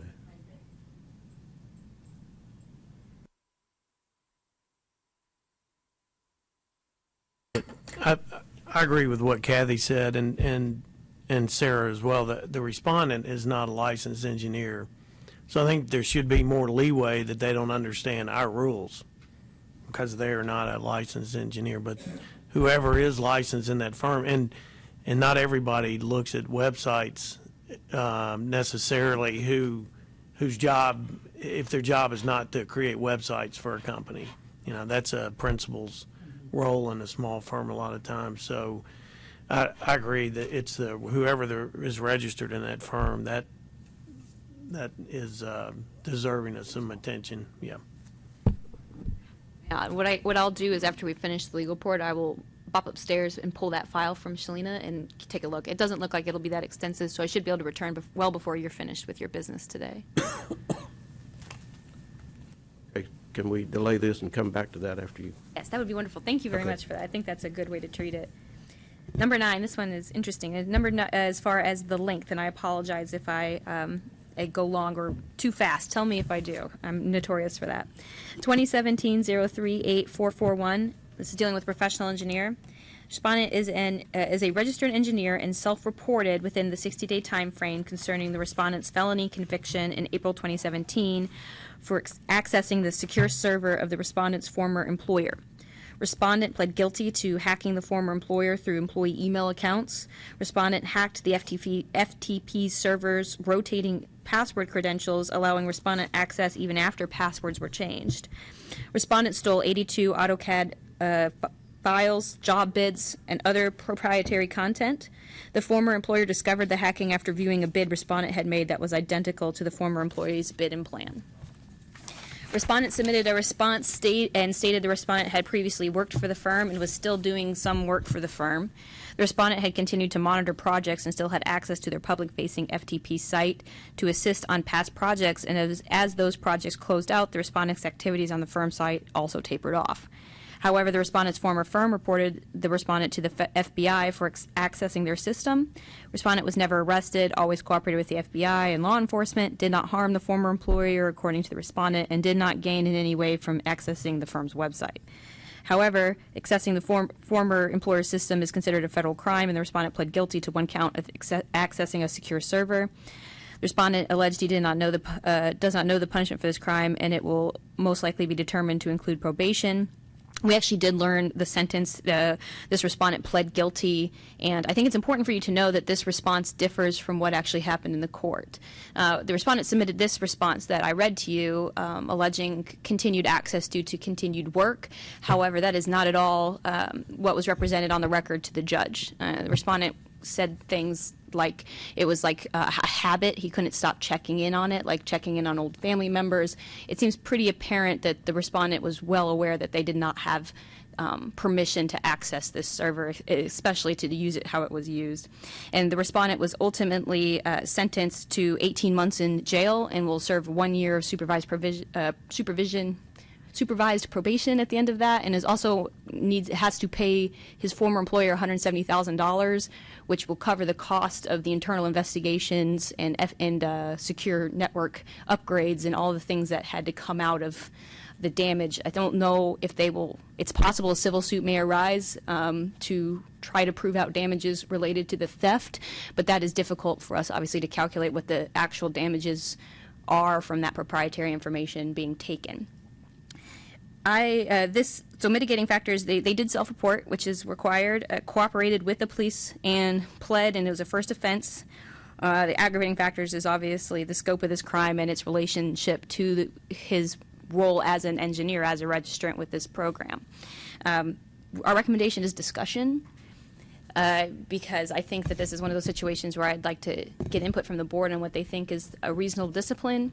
However, if it helps, I don't think legal at this point has any hesitation moving for revocation.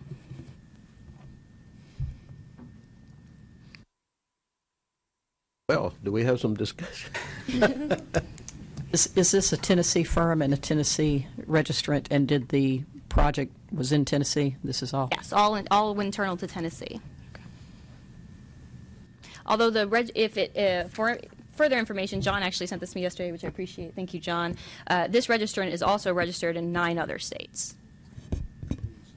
At least 9. But Tennessee is the initial state. Yes, and that is also where all of this occurred. The injured employer is also a Tennessee registrant. I believe Robert was first. So I know we're talking about revocation and stuff. He's starting the sentence at some point in time here in the future? Yes, the sentence was issued on the 2nd of August, and so I think he may be in jail now. And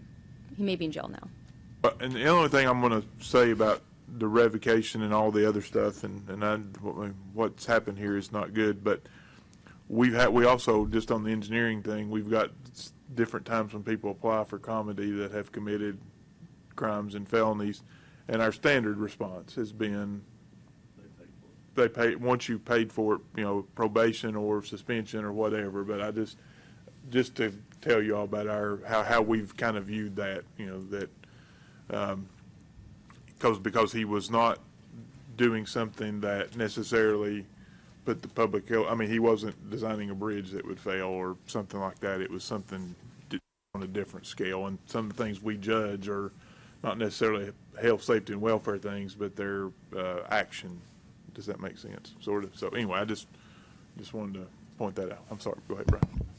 Similar, but just about precedent, I guess. I know we've had other, at least one more, I can't remember exactly, where somebody did a felony. So, I mean, it seems like the revocation is proper, and then after they, kind of along those lines, after they've done their time, you know, maybe that's not the right way to say it, but you know, then they can reapply. So That's absolutely just right. what we've done prior seems like would be the right approach here. The way that would work, if it's revoked and they reapply, it would have to come before the full board to reissue their license at that point. So, but there is a process for that, as you said. Did I also understand that what the information provided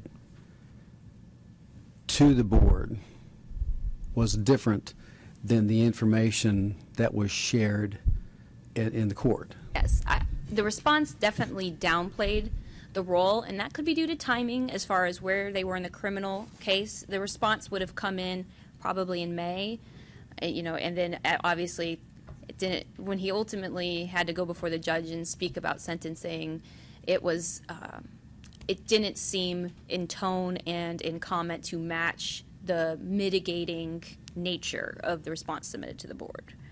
There was no indication that what he provided this board was false or misleading. I think it is misleading for him to say that his access was based on his ability, like that he had any level of permission based on whatever he argued was a continued connection with that employer.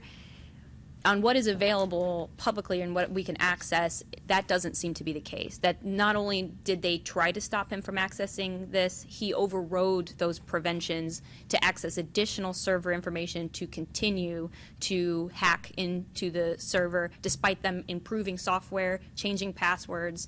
I think that it's pretty clear that this wasn't a passive. He didn't have any level of permission to access these servers, from what I can tell. So I think that that was a directly misleading statement to the board.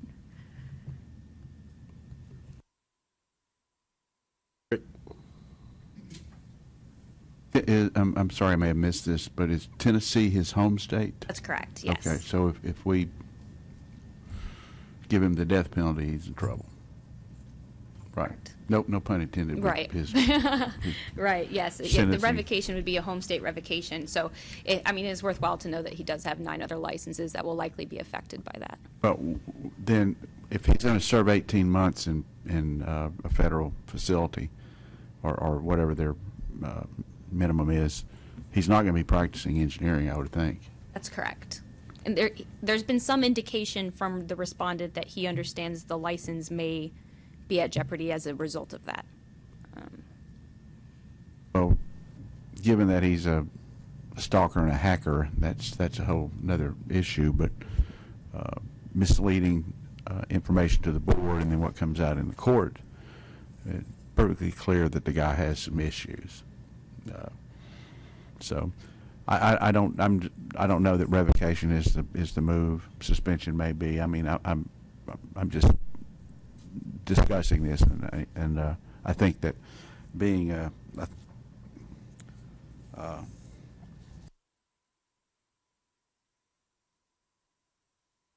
being an engineer, I would rely on the engineers to make a recommendation on this. I just want to try to get a better feel for what's going on. Thank you. I noticed that the legal response is that your recommendation that there be discussion. Are you looking for a motion from our board? Yes, I didn't want to propose a discipline necessarily. I definitely wanted to get those ideas from you today. Shalina had a proposal, but things had, after she left the country is when sentencing came down, and then therefore we could see transcripts. And I made the decision, not Shalina, to remove her recommendation. I hope she forgives me, but it was for $500, but that was before we knew every single thing else. And so I modified this and decided that without her here, with her being her case, that we are best to leave this in your capable hands. So. Thank you so much. Welcome. Ricky. This is a case that's received some publicity. It's been in the news in the Memphis area. So there's been a lot of facts that come out that I think Sarah has pointed to. But I would say really in response, Robert, to your comment that even though this isn't a bridge that's going to fall down, that health, safety, welfare has a bigger range than that. And the firm that was hacked would probably argue that the welfare was harmed, and they're in ways. So I just want to point that out, that I think these kind of things can be a health, safety, welfare issue.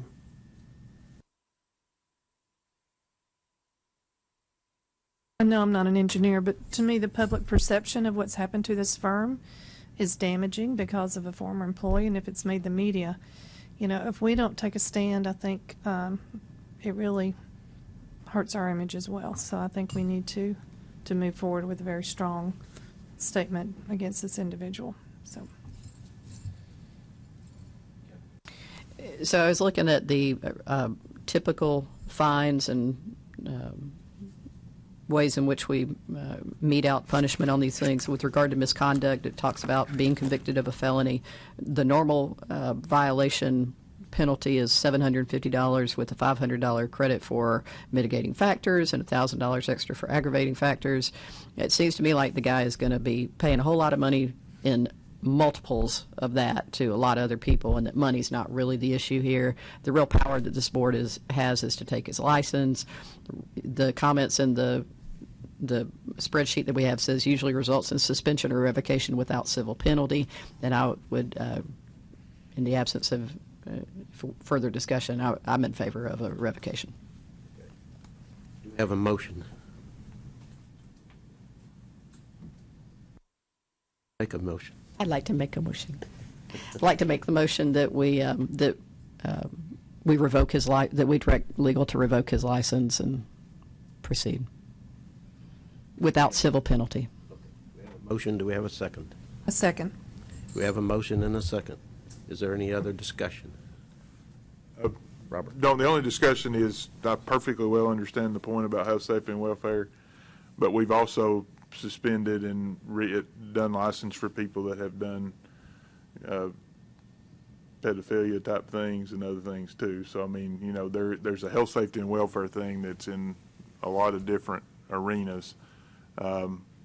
And obviously he's not going to be practicing for a couple years anyway.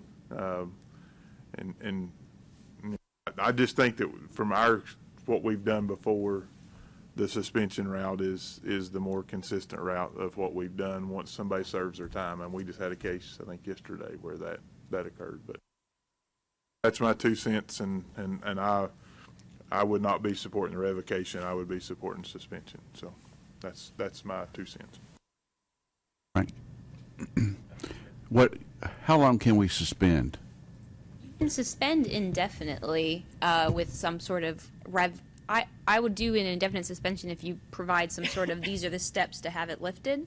So an idea to kind of combine these could be you are indefinitely suspended until proof is submitted to the board that that you have served all of your time, including your supervised probation or whatever may come out of jail time after that, as well as that full restitution is paid. The hesitation I had with that, and rather than doing that for revocation, is one, tracking, honestly, to hear back. You're going to have a license that's probably an indefinite suspension in our system forever. And the second part is, I don't think everything is done with this case. I think that there's a good possibility more could come out civilly, and then it starts to be a question of how much of that does he have to be responsible for. We can obviously, in our order, restrict it just to the $170,000 restitution. But we can, in short, we can indefinitely suspend the license. But we don't have any jurisdiction over civil penalties. That's correct. But I don't think that's an issue. Right. Just sometimes what programs have done have said, we can't make you pay the $170, but we can suspend you until you show that you've paid it to them and fulfilled your criminal court order. So we could make the suspension based on compliance with criminal court, even though we couldn't directly go out, and make him pay that. And my second question would, if he has an indefinite suspension, how does that impact him on his 9 or plus states or whatever? I mean, I guess it's state by state, wouldn't it be, John? It would be reported to them, certainly, and they would make the determination as to whether do a like discipline in their jurisdiction or some other type of discipline. Okay, thank you. And I will not support the revocation. Well, I differ a little bit with you two. I think I would support revocation, and it's not necessarily from the criminal actions, but his, I'm going to use the term, less than honest response to the Tennessee A&E Board, to us. That was the impression that I got from the report, is he was hedging, telling us. And that was prior to him going to court and all this other happening. So I would lean towards revocation myself. And it kind of is an additional harm that I looked at when I wanted to remove the penalty option here, is that it does appear that he intended to submit bids for clients with these stolen plans, which we've had cases where that ended up being a disaster. The people sued the engineer, and I have a case you'll see later where the judge on the record said that because this engineer submitted plans that were stolen, he damaged the reputation of all engineers in the state of Tennessee. And so I think that there is some health, safety, welfare concerns, but I'm not speaking towards revocation or suspension. I'm definitely deferring to you. Just worth pointing out. Giving us the facts. Or the information. That's right. That's right. But, so the facts that he gave us, obviously, your impression was where they were changed. Could any of those changes in what he told the judge be on advice of counsel to try to mitigate whatever judgment the judge was going to give him? And I'm not saying that's the case, but I often know that our attorneys get us to wordsmith certain things and use certain words and certain things to make this look a little different. And I'm not saying that's the case. I'm just, again, I think to make that leap is because in court and telling us something or with maybe professional counsel, maybe two different things. So, right. I mean, that's my only, I don't know that we can 100% make that leap. Right. I think from my perspective, the major difference, even though I agree with you, there was no trial here. I think that's important to know that this was a plea. So nothing was issued, no jury made a finding. However, his statements to us are not under oath, and his statements to the court were. And so that's how I make the determination on what's true. I'm going to assume that you're not perjuring yourself. You very well could be. He very well could have been. But from our perspective, we tend to assume that the sworn testimony is the truth.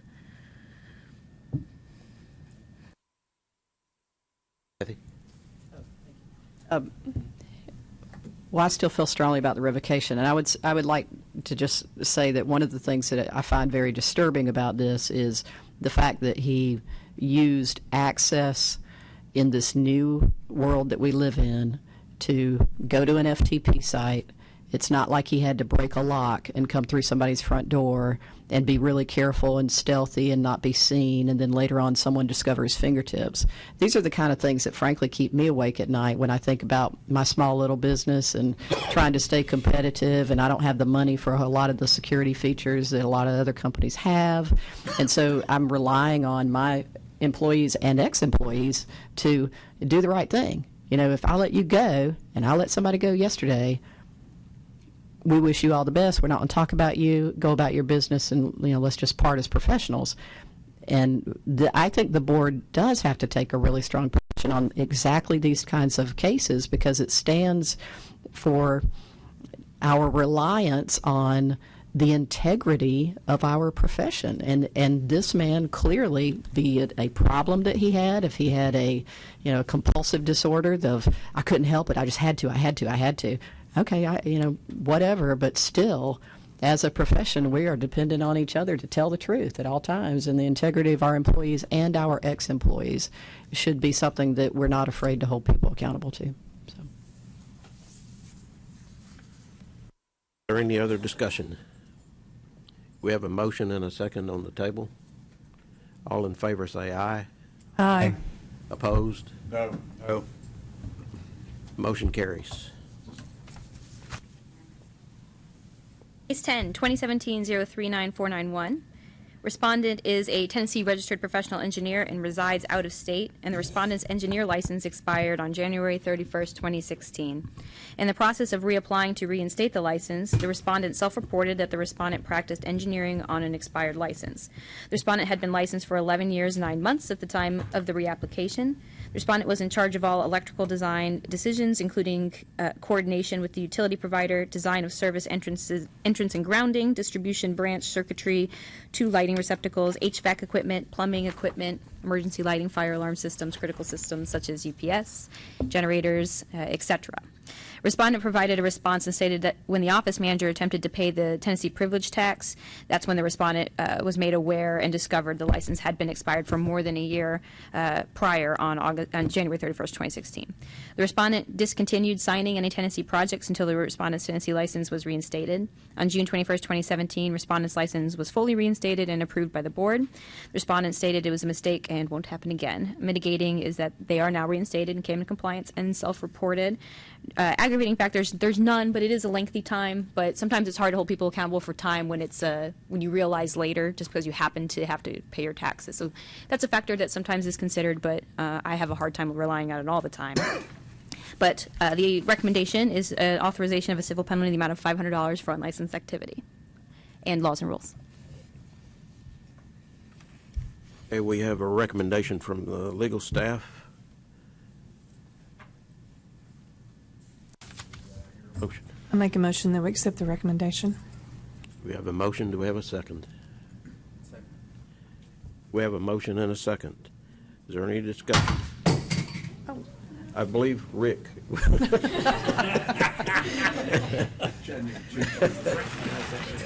Oh, thank you, John.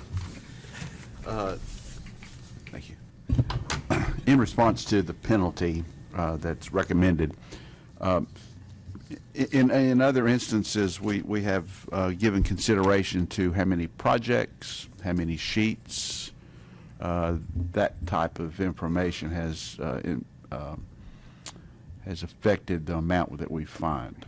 And do we have any information regarding that? It seemed to be, there's quite a few projects that happened here over the year. I don't have an exact list. At the prior meeting, we had a landscape architect that went over, and he submitted, oh my gosh, 40-something projects. And the discussion that arose out of that seemed to be just because similar to what I mentioned about the time as a mitigating factor, that it didn't seem necessarily fair when they self-reported everything, when it was just a mistake, to hit someone for $6,000 for each of those projects versus someone who just happened to have only done one project for $500. And so we adjusted the penalties last time to be $500 for all of those and stopped considering the number of projects on at least these more typical, oh gosh, I'm expired and then reapply cases to $500. So you're right, Rick, that we typically were taking into consideration those factors, but from last meeting we decided to adjust our approach and thought that the board may prefer this in cases where it's more like a lapse in registering. But we can look into that number if that's something we want to go back to. Absolutely. I'm licensed in 22 states, and I keep up with my licensure. And so I'm an out-of-state resident, and I don't practice in Illinois until I've got my license renewed or I know that it's current. And I find this a little disturbing that you don't keep up with your licensure. And I don't know how many projects he's dealt with. I don't care if it's 40 or 4. You're responsible for your professional licensure wherever you're practicing.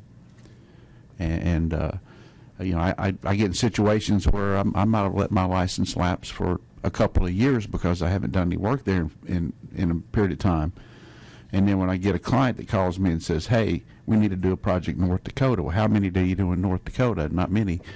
So then I have to go through the process of NCARB and the $400 and then the whatever the state fee is, and then the 4 to 6 to 8 weeks. I can't even start on that project, but I know that. And I just think the fine is minimal on this. And I don't know that we want to go and find out 40 projects and find him $6,000, but $500, come on. I got a problem with that. Thank you. I have a question. When something like this comes up, somebody's been licensed in Tennessee their license has expired. That's not a huge check mark for y'all to start checking on them and see what happened to them. If they wait 6 months and reapply or whatever, do y'all then check to see what they've done in the last 6 months? Well, we don't have any way to verify whether they've practiced in the state or not, but when they do reapply, they have to answer a question about whether they have practiced in Tennessee while their registration was expired, and that's when they would disclose that to us. But we do rely on them to self-report that activity to us, because otherwise, unless we're informed by the design community or building officials, we have no way of knowing whether they actually practiced here or not. They're slightly dishonest and don't check the box. Unless somebody turns them in, they'll probably get away with it, I guess. Yes, yeah. It can be that way. Check it. Steve. I think of those past cases that we dealt with the $500, that was with mitigating circumstances. And I don't remember all the details, but someone may have had a change in employer, or, some kind of mail issue, or they had some excuse. I think if we want to use that here, we would have to be willing to say there's mitigating circumstances. And if there are, then what were they? I think that the main ones that we looked for here, you're right, they're not the same as far as they having some sort of specific reason.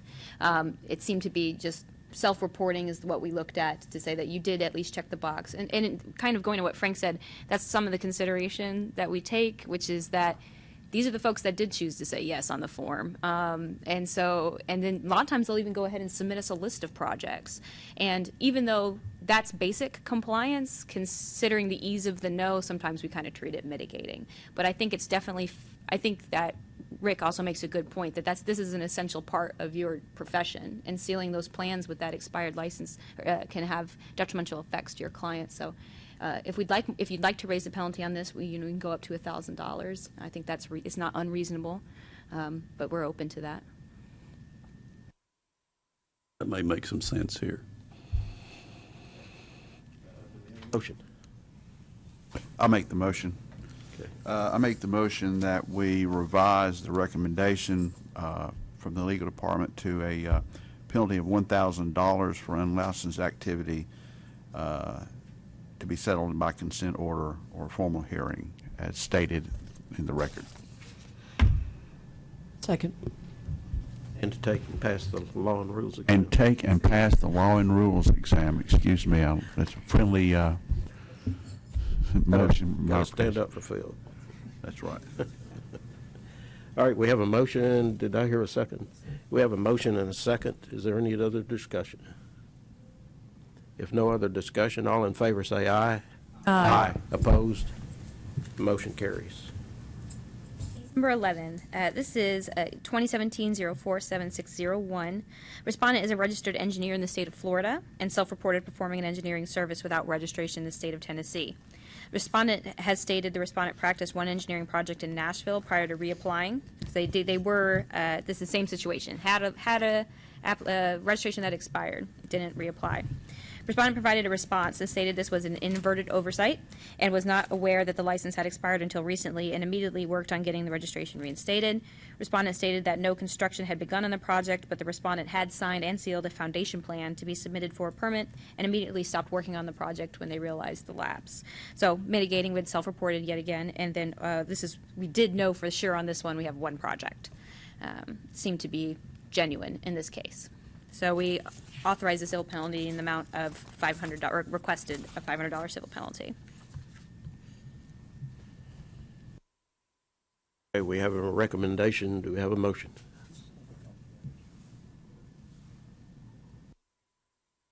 Do you have any idea what the magnitude of the foundation plan was? I do not. I apologize. This is Shalina's case, so I wouldn't have seen the plans, unfortunately. John, did we take an action on this one in the engineering committee meeting yesterday? Or was that something different that's almost the same? Yes, your committee did approve his reapplication yesterday.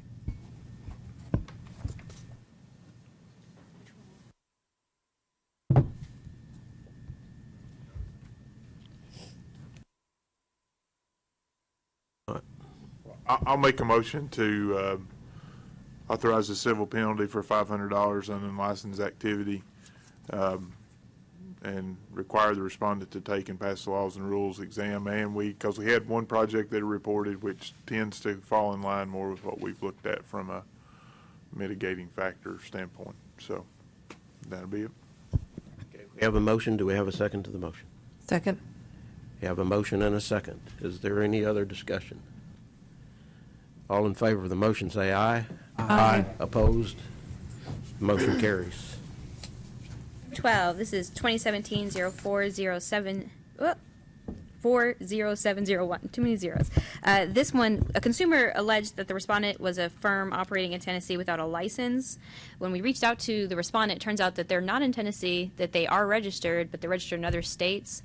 And the investigation that we did revealed that this was a mistaken identity, that they that it wasn't them at all. That the firm that they listed is legitimate, not here, and doesn't seem to have any reason to believe so.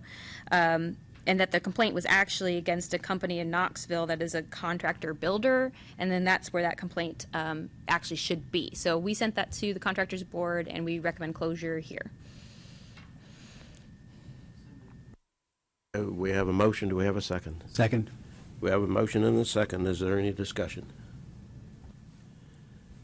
There being no discussion, all in favor say aye. Aye. Opposed? The motion carries. Number 13, 2017-030601. This complaint was referred by another state's board. Respondent has an archinect.com profile, and I tried to look for architect.com forever when I was doing this, and that is not where it is. So archinect.com profile that listed respondent as having a Tennessee license. Respondent's license had actually expired at the time the other state saw the profile. They forwarded the printout of the page to staff to investigate. Due to the complaint being forwarded to the respondent did update their page to reflect the license was pending renewal and not active. And so that misstatement is now corrected. So the mitigating factors, voluntary compliance, and no other representations of work could be found. When I searched the internet, couldn't find anything that showed that he had actually even been operating here. Seemed to be a page that was created and then forgotten about. The aggravating factor was they did the website change but never responded to us. They never told me that. I went on my own to just double check and then saw that the update had happened. So I thought that that was not the most appropriate way to address this board. So I put that as an aggravating factor. However, it was corrected and it didn't seem to be an ill will, so I did recommend closure, but with a letter of warning that would cite not only the rule about renewals, but also responding to the board. Heard the board's recommendation, the legal counsel's recommendation. Do we have a motion? We have a motion, second? Second. We have a motion and a second. Is there any discussion? All in favor say aye. Aye. Opposed? Motion carries. 14, 2017-039471. Respondent works under the title Energy Engineer, but respondent is not a registered engineer. Respondent supervisor responded to the complaint on the respondent's behalf. The supervisor stated that the firm respondent is employed that the respondent is employed at also employs multiple PEs. Despite this, the firm does not perform any design services. If any consulting work leads the firm to recommending, sorry, that's a typo, design services, the firm assists the client in contracting with design engineers and architects. Respondent is under the direct supervision of a duly registered PE. The supervisor believed the title could be used by respondent due to the licensing registration exemptions in TCA 62-2103. However, those exemptions do not apply to title use. I had a very good conversation with the PEs there, and while they are not thrilled, they understood, and they were looking at I think they were legitimately looking at the exception as not requiring registration, as also encompassing titles. And I had to show them kind of where there's this clause that exempts out titling. So as a result of that, although they're sad, they have agreed to come into compliance. I mean, that's the only way to say it. They said they're just disappointed, and just to let them know if we choose to change title use in the future or if we amend the TCA. But they did go ahead and change their Tennessee Energy Engineers to a new title. So they did come into voluntary compliance, and they were very easy to work with and understanding. And so for those reasons, I recommended closure upon an issuance of a letter of warning. Okay. We have a recommendation from legal. Do we have a motion? So moved. We have a motion. We have a second. Second. We have a motion and several seconds. All in favor say aye. Aye. Opposed? Motion carries. Complaint 15, this is a complaint that is reopened, so that's why you have this older number, 2014-004821. This has to do with a formerly licensed professional engineer. This complaint was closed and flagged in 2015 due to respondent's professional engineer registration expiring and the inability for legal to find the respondent. Respondent was also a licensed contractor at that time. Respondent has reapplied for a license which reactivated this case. The following is the entry previously brought before this board in June 2014, I believe when Rob was still the attorney. The complaint alleges the respondent, professional engineer, committed misconduct by copying a set of plans not prepared by respondent and producing them as respondent's own in potential violation of Tennessee our Rule 01202.85A for seals, as well as our proper conduct rule, and 4718.109. Was implicated because a civil court of competent jurisdiction found that there was consumer fraud violations. Respondent did not respond to the complaint, and respondent's license expired June 30th of 2014 and was set inactive since January of 2014. As a more detailed explanation, respondent was paid $10,000 to prepare plans for a 3,300 square foot mechanics garage. In the civil suit against respondent, the court found respondent did not produce the building plans requested, but rather copied earlier site plans and a building plan and presented them as the respondent's own. The court found that respondent's deception was, quote, committed deliberately, knowingly, and willfully, taking advantage of the client's inexperience in engineering and damages the reputation of other civil engineers and professionals and the level of consumer confidence in those professionals. Respondent was ordered by this board to pay, by the court to pay the client $20,000 for injury, which is double damages under the Tennessee Consumer Protection Act. As a result, the board approved a one-year suspension of respondent's registration. However, when the registration fully expired, there was nothing to suspend, so this case was flagged for later. The respondent never actually responded to the consent order or any mail. All mail was returned or rejected. Multiple attempts were made to locate the respondent, but no one was able to find this respondent, so the matter was closed with the ability to reopen. If a respondent was located, respondent never served the one-year suspension. Now respondent seeks registration again. I put this on for discussion because I think that there's a couple of options, and I wanted to get your opinion, but one of them is I think is a simple one, and I think that we have authority to do, which is just to deny the application and not allow this person to be registered. I think that it's obviously that's steep, but I wanted to at least say that was an option under our statute, is just to deny the application, which is currently pending. But obviously, in the alternative, this board could recommend that they have to serve that one-year suspension on the front end of their reapplication approval or some other discipline. So with that, I just wanted to kind of gauge the board's opinion on how to go forward on this.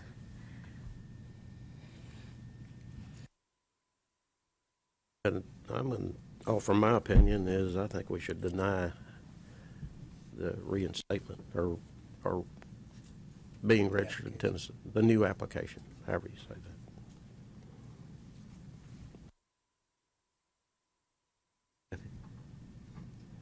Since they never responded, do we want to, since they've reached out and said, hey, let's be friends again, do we want to say, you never called me back after that first date 5 years ago?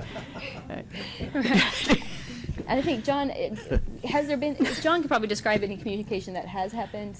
Are they aware, or can you speak to that at all? Well, I'm assuming, they wouldn't have been sent the complaint at this point, because I reopened it internally. I don't know if the respondent is aware of or remembers the complaint or not. I really couldn't speak to that. I don't know. do we have any reason to think that they didn't respond because they were truly like in the hospital and couldn't be reached, or had left the country and couldn't be reached, or do we is the impression of legal that they just said, we don't want to talk to you, leave us alone? The documents we have suggest no reason. No reason. Everything is just returned and rejected, and then they vanish. But to your point, the license was set as inactive when this was originally heard, so the respondent had at least made a showing to this board that they weren't available in the state of Tennessee, or at least weren't practicing here. So whatever those circumstances were that led to the inactive status could have been a factor. I think that's fair.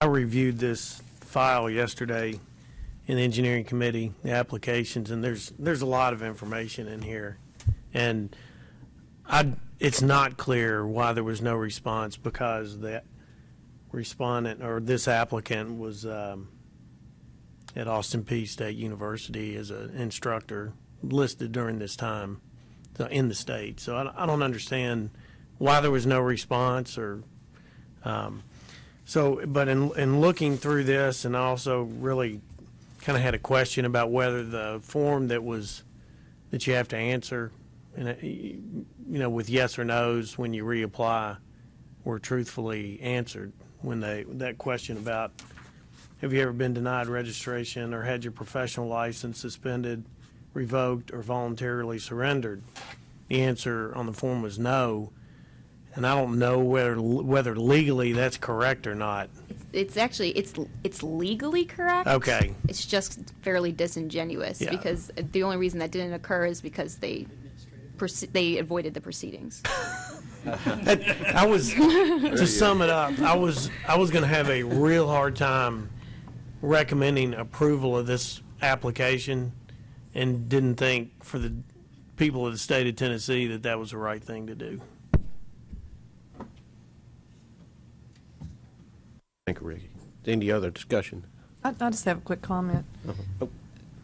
Okay. Should we require him to answer our questions before we vote on the situation? That's absolutely an option, to request that they send some sort of substantive response on why this wasn't dealt with, and then Yes. bring it to the October meeting for consideration. And I'm not saying that the discussion here isn't correct and valid. I just think, we need to require that he answer, because if he ignores our, request in the past, what's going to change it in the future if we don't enforce what we're required to do?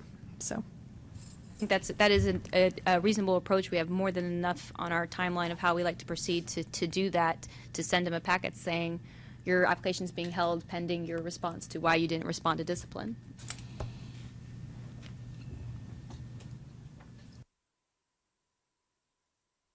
Robert. So we just, we revoke somebody's license for similar reasons, but yet we're going to give this guy a chance to respond for himself. So I'm just not sure how consistent all that is. it's holding the carrot before the horse. If we're going to get our answer. I think denying him, that's a pretty good way to answer the question. I mean, if we're going to be consistent on our actions, I think this guy's obviously done something, and you can argue the magnitude, but it only takes one screw up to screw up. So I mean, if that's the way, if we're going to, what's good for the goose, good for the gander. I think Frank's right. I think we deny it and go on.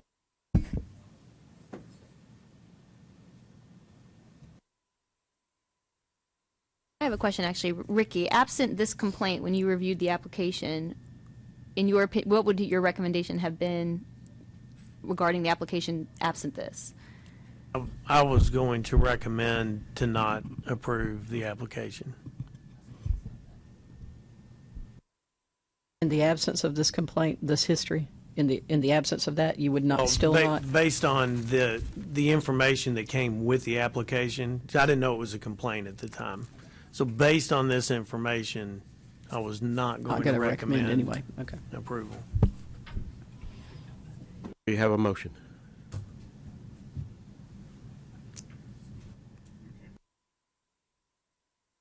Make a motion to deny the applicant. We have a motion. Do we have a second? Second. We have a motion and a second. Just a question. So if we deny his application, is there an appeal process by which, if he wants to continue to pursue it, he can come back to the board and say, why'd you deny my application? He can reapply. He can reapply. And that could be, he could include that in his application, basically an appeal, additional information to maybe address any concerns that might have been in addition to this complaint. And I don't know if that's something we could provide, maybe staff could work with him and let him know and get with Ricky and see what other deficiencies need to be addressed. So I think that's something, we can at least give him the opportunity to reapply. We can never stop them from applying. And he can try to explain some of that. I'm not in favor of this guy being licensed at all. I just want to make sure that we're understand what he might do. You know, he might be of the impression that the board has changed over, nobody remembers. How in the world would you have the ability to recall all this stuff? And he thinks he's going to fly right by. I'm just curious as to what his next step will be, but I have no problem with denying his application. Thompson. In response to Robert's comment earlier about the previous case, you know, that guy was a hacker. He's probably got some issues other than that, but this guy, he's a bad hombre here. I don't like this at all. You know, he willfully did this. He did not respond to us. I don't know what the mitigating circumstances were in regard to that, if he was moving around the country or he just didn't care. That doesn't really matter right now because there's been no response in regard to what this penalty should be. And I would urge you to reconsider the motion. What, to revoke? The motion was to deny. Oh, deny. He doesn't have a license yet. Oh, I see. I'm sorry. Yeah. I'm sorry. He's applied to take. Never mind. I take that back. But and that will be indefinite, right? Until we make the motion to. Reapply, and then We can always deny him and deny him and deny him. Well, then would he respond to any questions that Susan wanted, or does that matter? Well, I mean, once you deny, I'm sorry, but once you deny it. I'm sorry, Robert. Once you deny him, I mean, he can reapply, and at that time, we can tell him it's because you were unresponsive. I mean, that was one of the reasons for denial.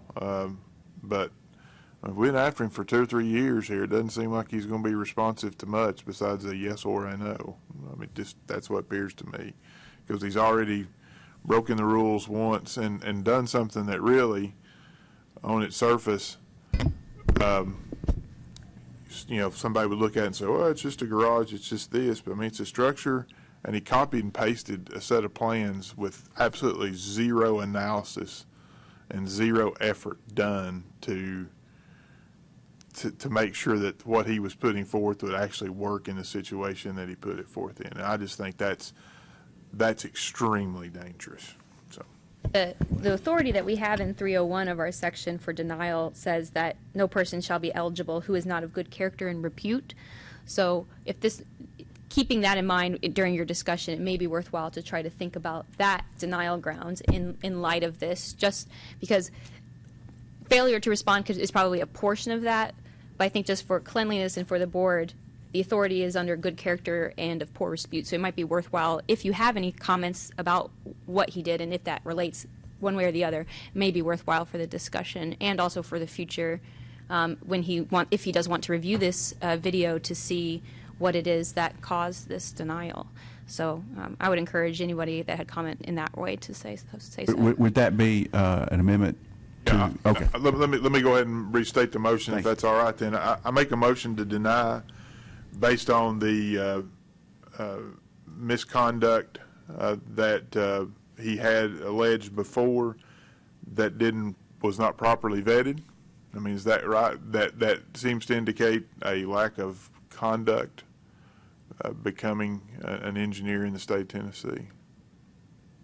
May I also request that or rather, however you'd like to treat it, that as part of that motion, that the complaint be closed? Just. Yeah, I mean, that's fine. I mean, I think our metrics are in pretty good shape with that 1 or 2, but whatever. That's fine. Oh, absolutely. You're very right. Did we have a second? A second. Okay, we have a motion and a second. Is there any other discussion? All in favor of the motion say aye. Aye. Aye. Opposed? Motion carries. I have one represent for your consideration. It is long, but I can easily sum this one up. This was a very recently before the board, actually, I believe last meeting, 2017-02-4021. This is the architect that was suspended in Mississippi based on plan stamping. Had 3 projects that they plan stamped for an unlicensed individual. That unlicensed individual also likes to do business here, but mainly this all occurred in Mississippi. The board there chose to suspend that individual's license for 2 years and assessed a $7,500 penalty. This board wanted to do like discipline. So our discipline was an indefinite suspension and that can only be lifted upon proof that Mississippi was satisfied. Since that has come out, the respondent paid the full $7,500 to Mississippi and made a request to Mississippi that they reduce the 2-year suspension, which was rejected. The respondent then reached out to us to request that the board reconsider the discipline.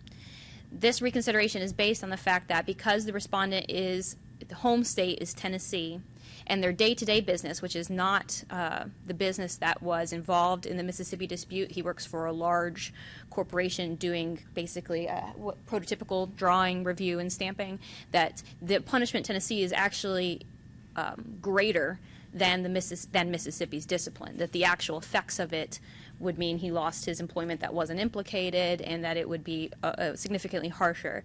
As a result, he wanted us to bring it back to you for reconsideration prior to agreeing to anything, and I agreed to at least do that, because there was some hesitation. I think when we did discuss it, we realized, you know what, he's right. Losing the employment he has is probably more significant in effect than Mississippi's discipline, where the discipline actually, or bad conduct occurred. So at least we'd allow the board maybe an opportunity to reconsider that.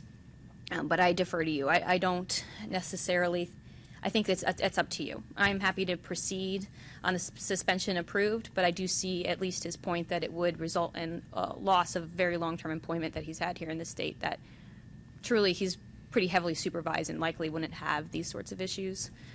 So I wanted to at least bring it to you for some thoughts on that. But I wasn't quite sure what the alternative should be, whether that's a 6-month suspension or a penalty.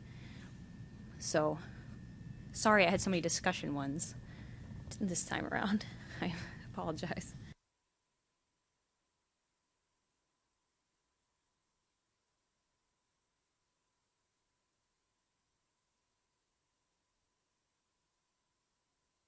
Strange to me.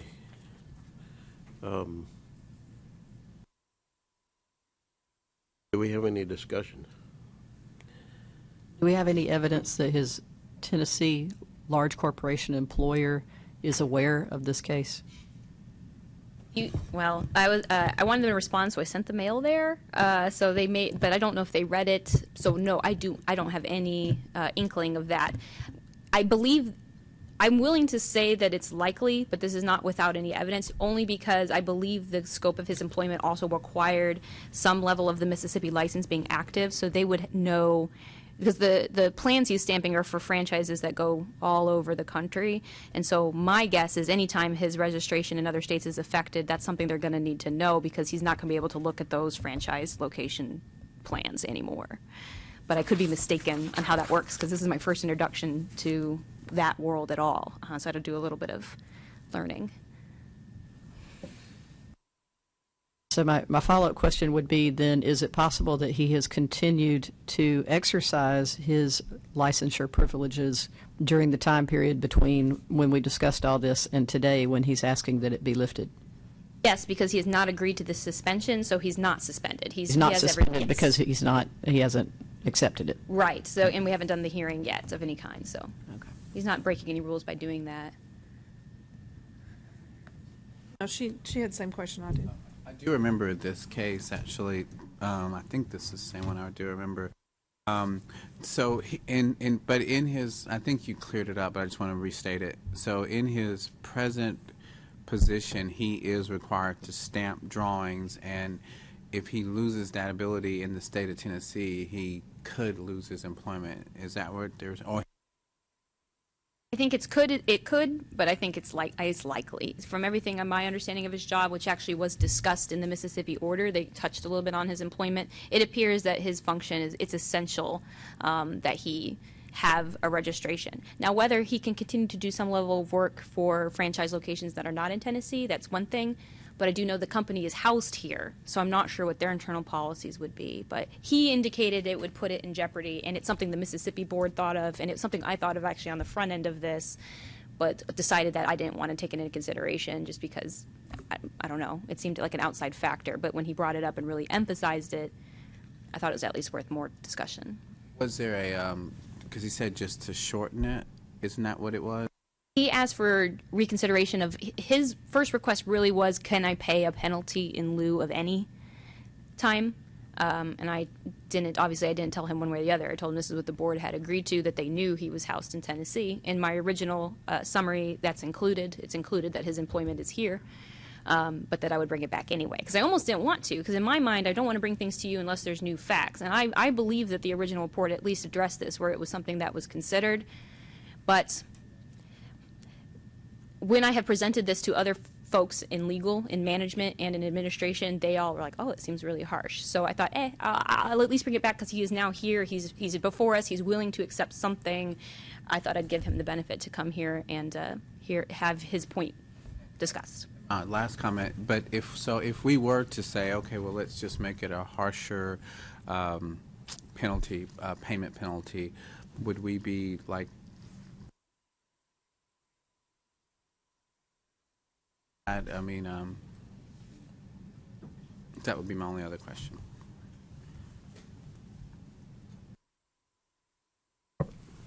Yeah, I'm not going to answer the precedent question. I'm just going to ask another question. So we suspend somebody gets suspended in another state, and we typically do the same thing for them and suspend their license.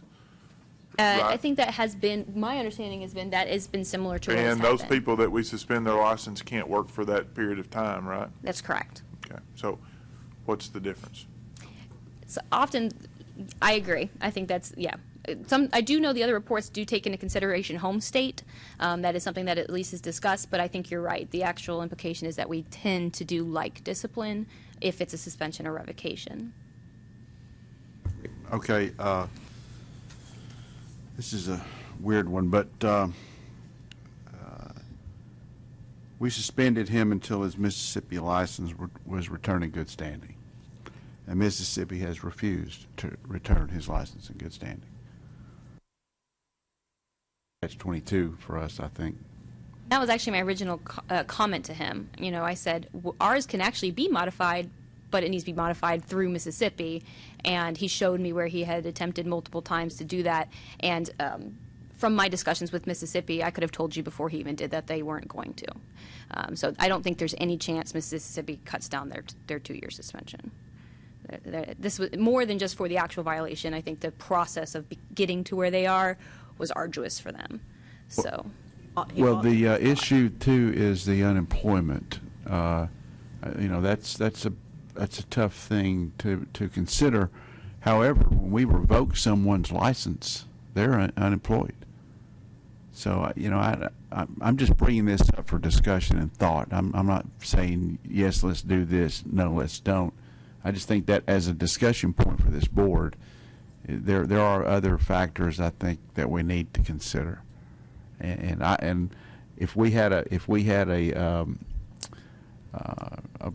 some kind of a suspension and Mississippi supported us, and we didn't lift that suspension, you know, how would that affect our relationship? I'm not that doesn't necessarily need to be a factor, but it's just one of the factors that's going through my mind. How do we respect other boards' decisions, and how do they respect ours? And what does that do to everyone's authority in policing, if you will, the industry?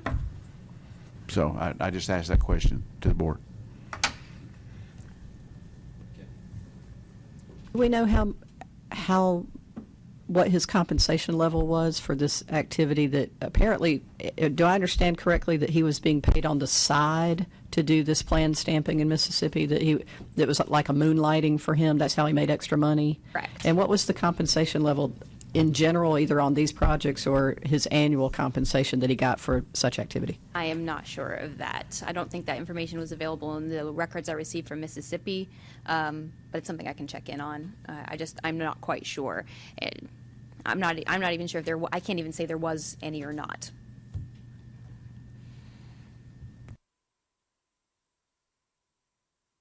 It just seems like to me like he's trying to, I'll write any amount of money because I can go make that up by starting this practice all over again. I just hate to see us give him a pass on this where he can then just, we say fine him $7,500, he writes us a check, and then he knows he can't go to Mississippi, so he'll do it in Arkansas because that's almost as easy. I mean, that's my concern. I hate for him to lose his way of living, but he went down this path of his own accord. Well, a couple of things that concern me is, there were somewhere in here there kind of claims that these weren't required to be sealed anyway. But he put his seal on it. Right. And when you do that, you're representing that you prepared these plans and under your supervision. And the other thing that really concerns me is he's apparently willing to just stamp whatever. And so, I think we just hold what we've already done and say we're waiting for Mississippi to. One of his arguments that actually succeeded in Mississippi, kind of going to what you said, Frank, was that in Mississippi their statute is similar to ours but slightly different. And the slight difference is important in that they actually waive, even if you seal the plan that didn't require to be sealed, their statute waives the jurisdiction of the board. So the Mississippi order came down, they only assessed discipline on one of those projects because they deprived themselves of those statute and rules, deprived them of jurisdiction over the other two despite them being stamped. But the way that we read our rules is different. And so I agree with you that, and that's one of the things I think is important, which is if this did occur in Tennessee, I think it would be 3 projects that we'd be looking at, not 1. And so maybe the discrepancy in discipline is worthy. But you're right, that in Tennessee, you're dead on right. Regardless if they're required to be stamped, we'd have jurisdiction because you did. I mean, in Tennessee, a registrant has to be in responsible charge of the drawings as they're prepared. They can't just take someone else's drawing, review them, and stamp them. Is that the same in Mississippi? Correct, yes. Okay. May I ask if they did any kind of discipline to the unlicensed architect in Mississippi? I believe they have, and in fact, that was part of the reason Mississippi was as heated as it was because that person had a cease and desist order on them from the board, and it seemed to have come up in the hearing that this respondent was aware that there was a cease and desist order. He claims he didn't. The board concluded he did know.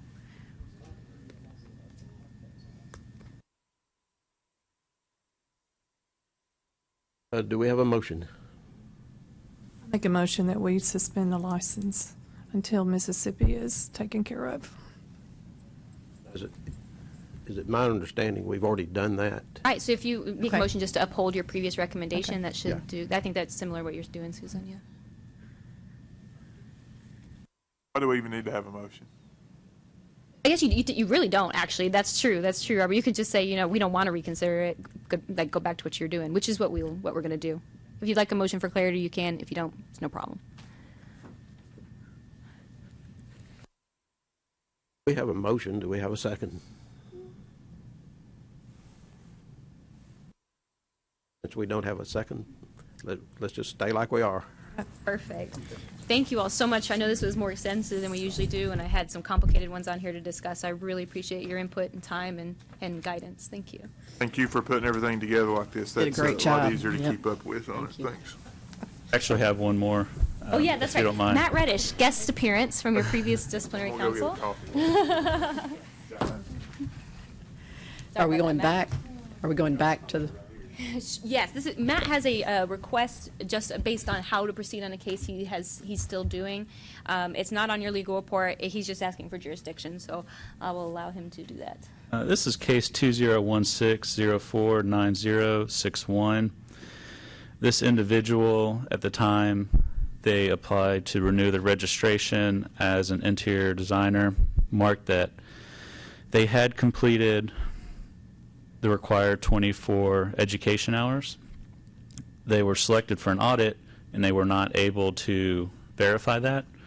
In response, they moved their license to retired status. However, the board voted to assess a $1,000 civil penalty against them.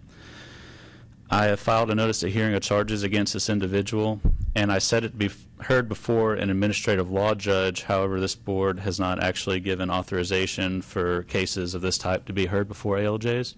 So what I'm asking today is that you give me authority to bring this case before the administrative law judge, because it's very cut and dry, very black and white issue. All I'll need to do is call John as a witness, and it should take about 10 minutes.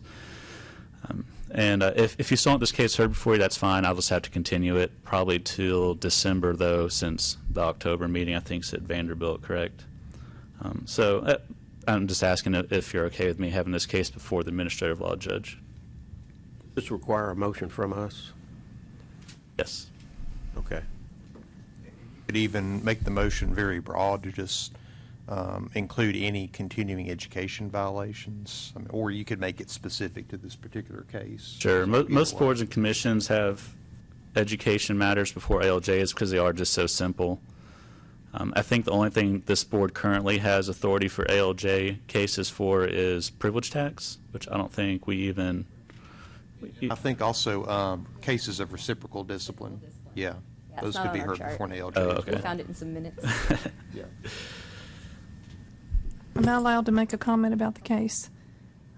Of course, Okay. I think so, as long as it's not, yeah, if it's going to Sure. be, especially Okay. if it's ALJ alone. The reason why, for those of y'all, just help remember, because they lied on their reapplication about their continuing education, that's why the penalty was a little bit stiffer. Had they not lied, so that's why we made the recommendation to bring it up. So therefore, I make a motion that Matt be allowed to bring this case before the administrative law judge. Thanks, Susan. Do we have a second? Second. I think I heard Robert first on the second. Okay, we have a motion and a second. Is there any other discussion? Comment. Do we need to amend that motion to make that a broader statement that you made earlier? That is up to you all. Or is We- this specific? yeah. I'm asking, I guess you, Susan. Do we want to make it broader so they have more power than just this one case, given your comment? Not need to do it by case basis? Or You don't have to. You could approve it for any of these just CPE deficiency cases to go to an ALJ, so you don't have to meet to hear them. But as you know, it's not that your docket's overloaded. So it really is a convenience for us because we have twice as many dates, and we can use those sometimes strategically to have that authority, but it's definitely not required. You all are more than available to us. I think we've had 3 cases in the last 5 years Right. with interior designers, so Yes. I want to take it one at a time while I'm Sure, here. that sounds okay? just fine. And any other discussion? We have a motion and a second. All in favor say aye. Aye. Opposed? Motion carries. Thank you. I have one question. Do I need to be at that meeting with the administrative law judge? No, you'll not. I'll just Okay. need John. Okay. I believe it's the only person I'll need to call as a witness, because it's really just their application, or it's just their application. Do they submit any proof of these hours? And that should about take care of it, because that's all the rule says. You have to submit proof of your hours.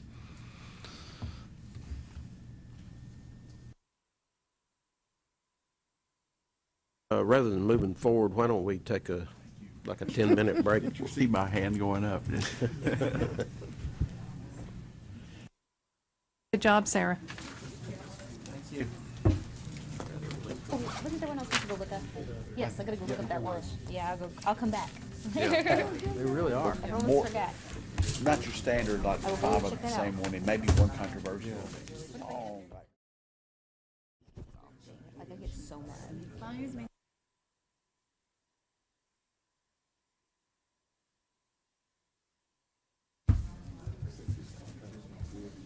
yeah.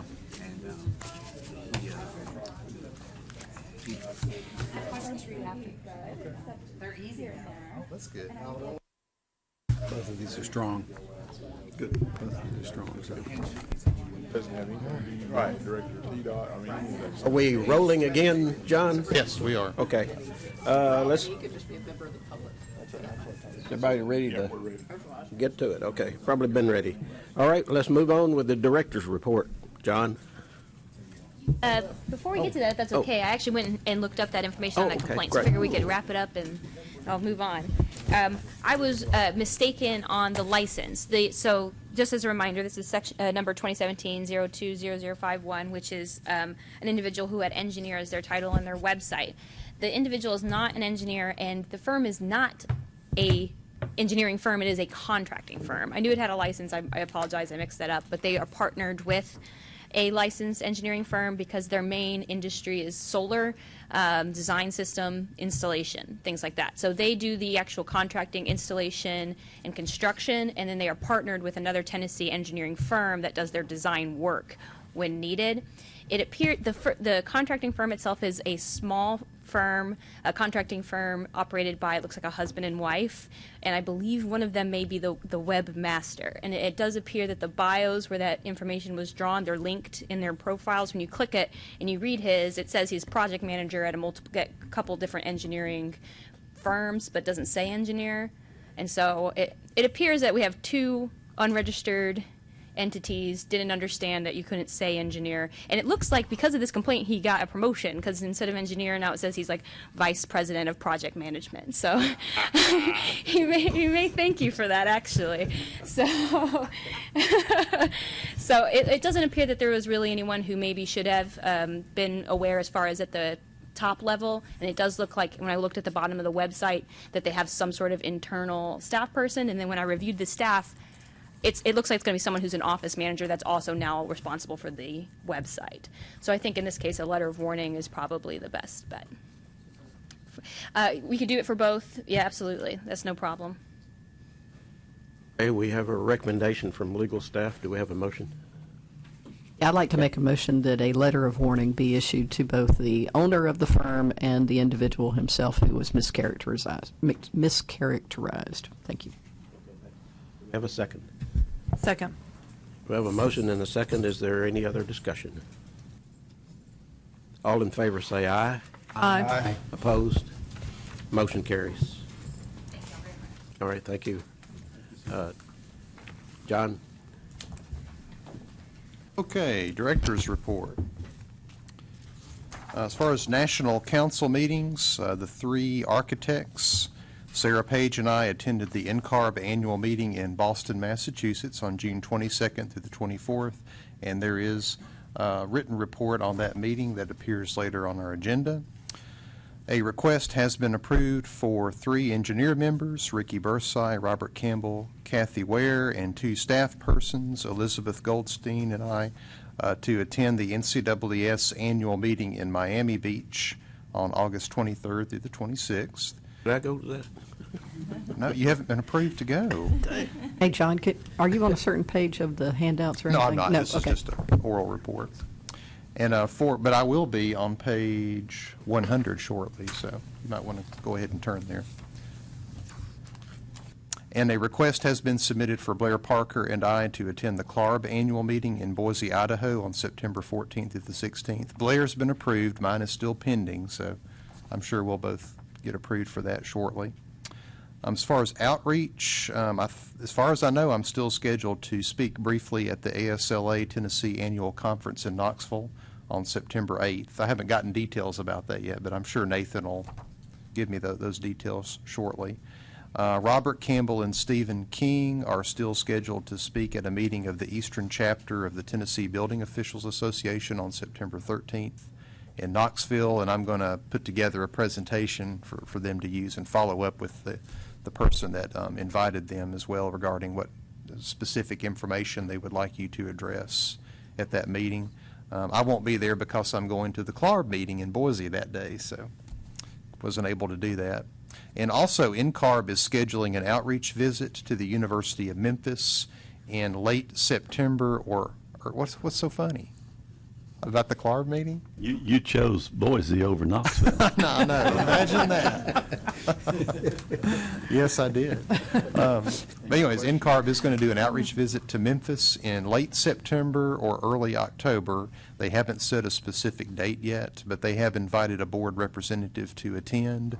So if any of the architects, Mr. Wagster, might be interested in attending that. I mean, I could probably go as well, depending on what date that they set for that. What was the date? We don't know yet, Oh. but it's supposed to be late September or early October, so it could conflict with our meeting at Vanderbilt in October. I don't know at this point. But if it doesn't, hopefully one or two of us could perhaps go to that event. So I guess when we get to the last item, authorization of travel and speakers, the last item on our agenda, we might want to include that for authorization. It's not only going to be at the university. I think that they're going to do a presentation at their local AIA chapter as well, so should be a good event. As far as administrative issues, I mentioned at the last meeting that staff will begin working from home 3 days a week very soon. Originally, they were thinking August 14th, but we haven't received our equipment yet. Everybody's got to have laptops, headsets, et cetera, to implement this. Now the tentative date is August 22nd, which is the day after the great eclipse that's coming up. So we didn't want to do it the day of the eclipse because the world might end then. So at least that's the fear of our deputy commissioner. So I'm kind of joking there, but I wonder. Anyways, so tentatively we're doing that on August the 22nd. So, and we, as I mentioned before, all of the staff is still going to be in the office 1 day a week. I think Tuesday is the date we've selected for everybody to be present in the office. We have to be in the office 2 days a week. And so that day, everybody will be in the office so we can have our staff meetings, et cetera. And then everyone has another day that they've selected during the week to work in the office as well. So there'll still be somebody here if somebody comes in to pay a fee or, submit an application, whatever. We'll still have a presence here in the office building. But for now, we're still going to have a designated workspace, but eventually the way this is going to work, we're not going to have designated workspaces anymore. We'll just share space with other programs in our division. So, but that's sometime down the road before that's implemented completely. Any questions about that? I don't think it'll be a difficult transition for us because everything we do is web-based now. Our licensing system is web-based, so I don't anticipate any problems with it. But I'm sure there'll be kinks to work out as we go along. Also, the only legislative issue I was going to report on is that the new law that allows the board to issue an engineer's license to individuals with a master's degree in engineering and 20 years of experience took effect on July 1st. That provision will be automatically repealed on June 30th, 2019. And so far, only one applicant has been approved under that provision. I don't anticipate very many applicants are going to meet that 20-year experience requirement. So probably not going to have a big impact on us. And partly for that reason, just talking to our legal counsel, we don't feel that any rule changes will be necessary associated with that change in the law because the law's fairly specific and it's only going to be around until June 30th, 2019. So it would probably take that long to implement a rule change. So we're just not going to, I'm exaggerating there, but yeah, we're not going to, there's no rule changes are going to be necessary for that. So any questions on that? Okay, on page 100, you have licensing data, just the number of registrants and firms. And you'll notice that the number has dipped slightly, about 200 from the May numbers, which is not unusual because of our friend, the professional privilege tax. We always see a decline around June 1st of each year. So that's very typical, and it'll slowly climb back up again. But we always see that dip. But of course, over time, we're continuing to trend upward, of course. And then on page 101, you have just a snapshot of our open complaints as of August the 1st. Of course, a lot of these have been dealt with at this meeting, so it's already outdated at this point, of course. But you can see that our percent on time, where the clock was stopped in the last within 180 days, that is, a consent order was issued or some action was taken, is 96.39%. So we're well above the department's goals there. So doing well with our complaint processing. Any questions or comments on that? And I will have financial data for you to review in October, because at that point, we should have completely closed out the last fiscal year, so we'll have a final fiscal year-end report in October for you to review. It for me. Questions for John? We'll move on to the engineering committee report.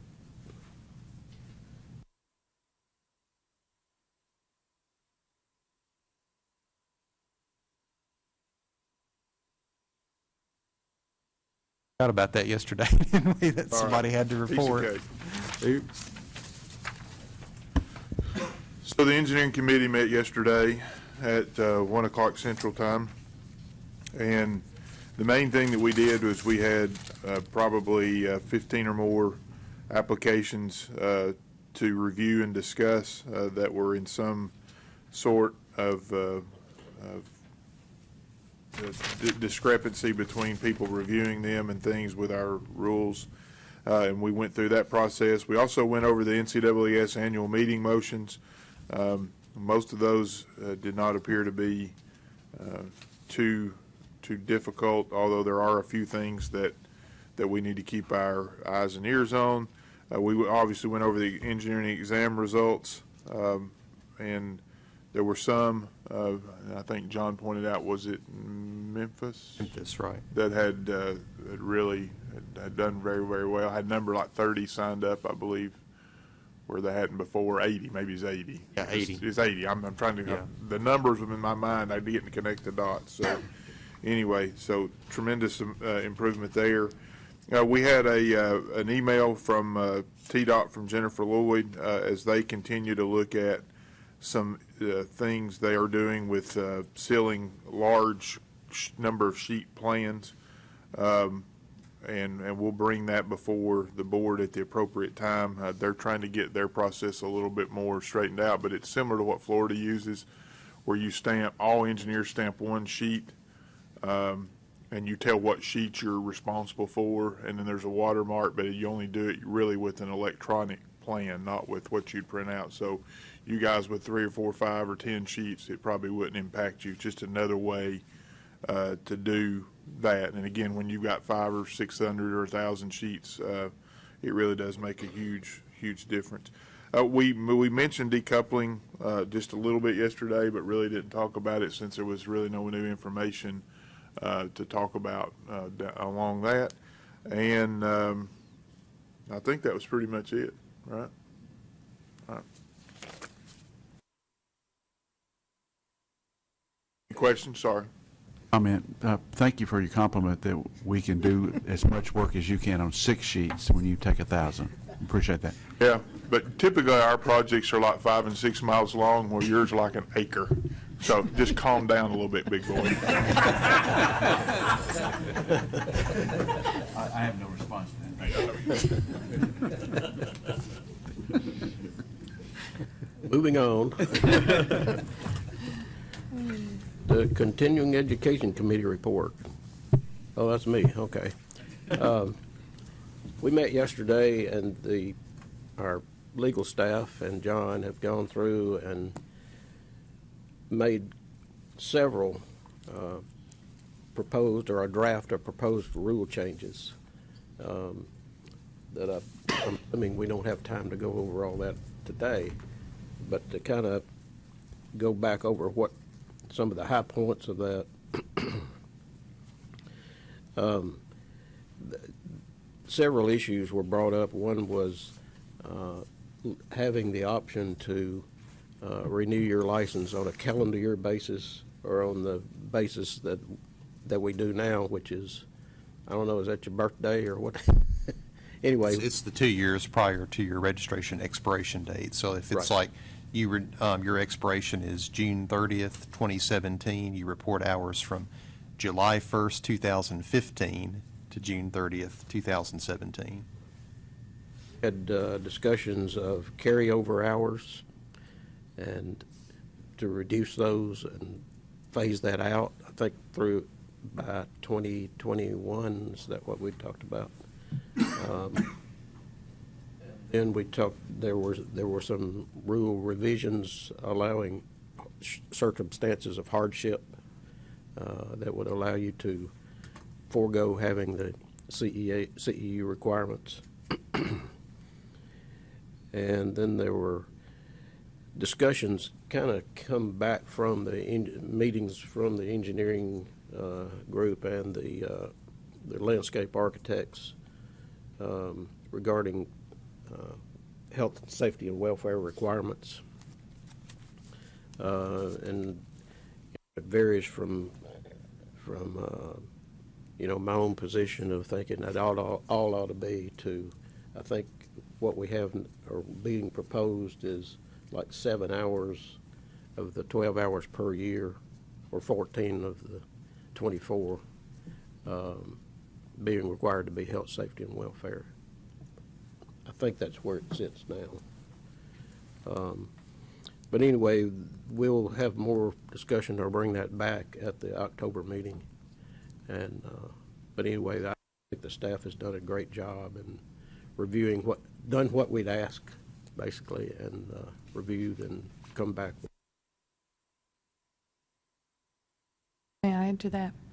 The interior design is going to stay as is because we have very limited things that are health, safety, and welfare that are approved. So we're leaving ours alone, but it will follow along with the same majority of health, safety, and welfare on an annual basis, but we will be able to carry over hours. So their situation's a little different from everybody else.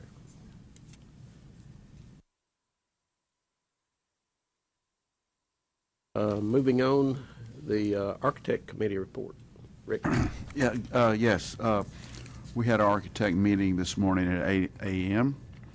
We basically had two topics.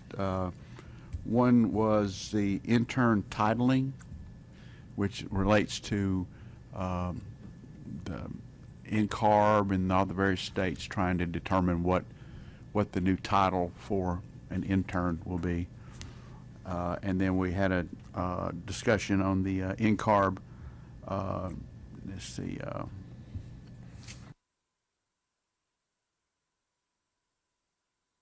Direct registration? there it is. I'm sorry, I lost my place. Direct registration, which in effect will take a lot of work off our board. But we looked at, there's some supporting documents on page 66, I believe. If you're interested, it's just an AIA statement of what they support. Intern for students, they would like to still keep that. Quick background on that is that we're having some pushback from some of the young professionals and emerging professionals about the word intern. They perceive it as a negative term, whereas a lot of people don't. So this is why it's in conversation. So AIA supports the term intern for students, and then goes further to support the term of architectural associate or design professional for a graduate from an NAAB school. I think where we left it this morning was we don't have a real problem with design professional because it doesn't have the word architect, architectural, anything referencing an architect because of our state statutes. And we're going to get an opinion from legal for our October meeting on that before we make a decision on what we might allow. So it's, we're not trying to push back. We just want to make sure we're in compliance. And then this onto the NCARB, the direct registration. It's for approval for just taking the test, and it's Tennessee's a little different because we have an ABET allowance. Is that right? Versus the NAB. So a little issue there, but not that big of a deal. But generally speaking, we like the idea because it takes time off the staff, and then it goes directly to NCARB. They administer it. The only issue we had this morning was potentially there might be a fee, but we're going to work through that with them. So if I stated that summary good enough for you, John, or did you? Right now, there's no fee for maintaining the records for our candidates, but yeah, they're leaving open the possibility that in the future there could be a fee associated with that. And we're not sure if it would be passed on to the candidate or if it would be assessed to the states, but that is a future possibility, I guess. But it takes a lot off the staff for this direct registration process. Let the national guys do it. Sounds good to us. So that's, if there are no other comments, that's what we have. Okay, thanks, you. Rick.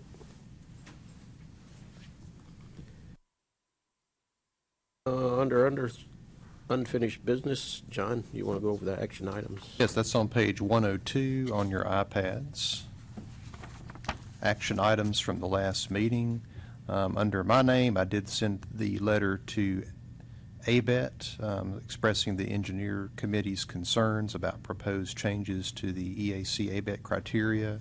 And I mentioned to the engineer committee yesterday that I've heard through the grapevine that ABET is considering at least setting a minimum number of hours for graduation, potentially 120 hours or 128 hours. That's at least being discussed. So that was one of the concerns that was raised in the letter that we sent, that there's a fear that the number of hours is going to be reduced as a consequence of these changes being implemented. So perhaps maybe our letter helped them to realize that that is a concern to registration boards.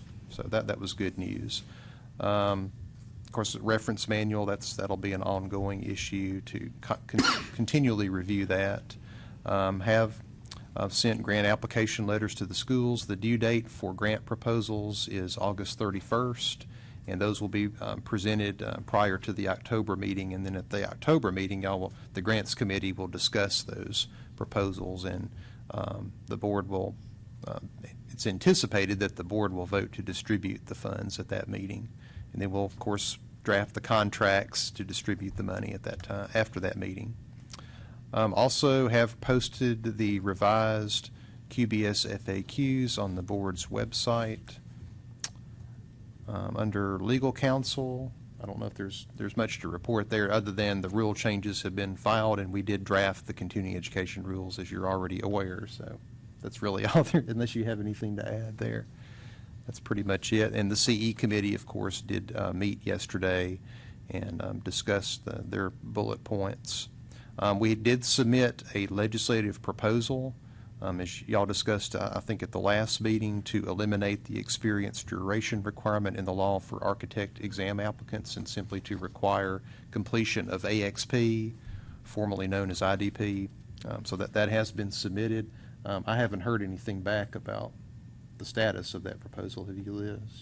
I've not. The only feedback I've heard is that our upper management has been reviewing that with the assistant commissioner and the deputy commissioner, but we don't have any feedback as to which board's proposals are making it on the official list from our department. And we do have some October agenda topics to discuss at Vanderbilt there, and of course we can add to that if you have other topics you would like to discuss. But those will be on our list of topics for that meeting. So, any questions? Okay, that's it for.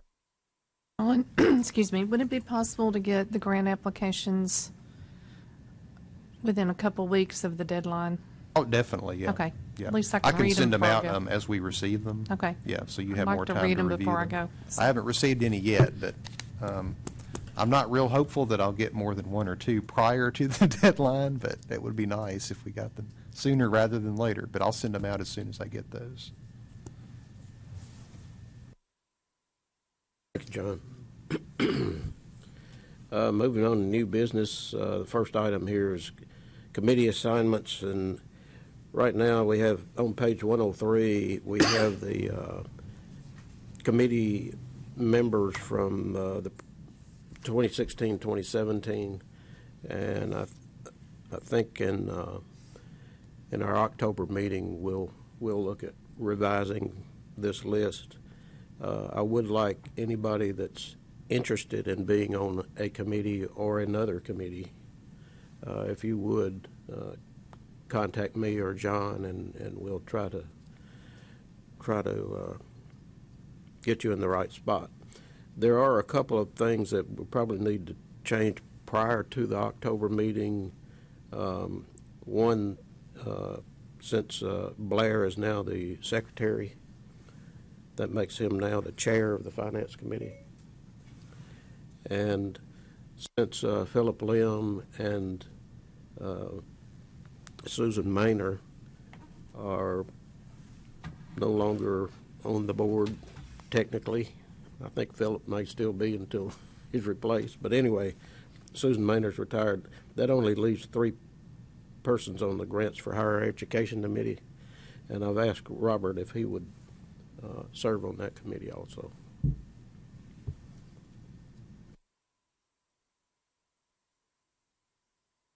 Like I said, in the October meeting, we'll take a harder look at this, at the committee assignments.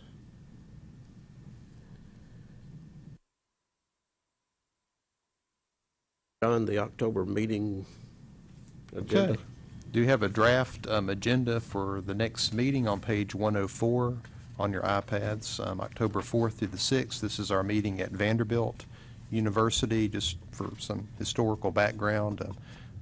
For the last few years at least, normally we meet at a university campus on odd numbered years, and then a state park with all the deans, the educators, on even numbered years. So this is our odd year to meet at a university, and Vanderbilt had invited us to meet on their campus. At first they said, well, we don't have space for you, but I think they were only considering space in their new engineering building. So they did, we followed up with them, and they did find some space in a nearby building where we could meet. So the actual room we'll be using is 308 Featheringill Hall. Not sure how you pronounce that, but is that correct? Hey, I did pretty good. Featheringill Hall. So, which is one of the buildings they use for engineering classes. So I think some of their offices are there as well, and it's real close to their administrative offices for engineering. So it'd be a good location for us. I think we met in that building several years ago. But anyways, I do have the agendas laid out very similar to some of our past meetings. We have the committees for each profession meeting on Wednesday afternoon, starting at 1. And Susan won't be there. I'll be here. I'm going to take a vacation. I need to take the Interior Design Committee off, since you're our only interior designer. I've never missed a meeting in 5 years until this one, so y'all. Oh, so I guess we could just give more time to the Landscape Architect Committee, Blair. We can give you a full hour. How's that? Hey, that sounds great. All right. We'll do that. Can we all attend? Fun times. All the meetings are public, so hey. Could be me and Kathy Ware have that meeting, since we're the other 2 committees. You could, couldn't you? We'll do away with the interior design. Oh, Frank. what?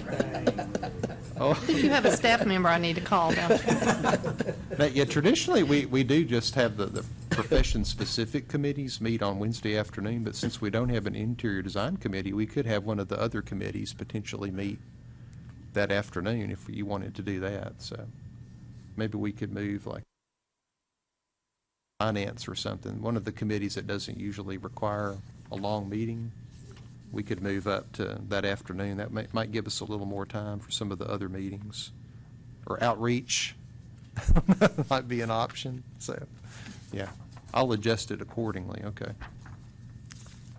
And then, of course, Thursday morning, we have other committees meeting, Law and Rules at 9.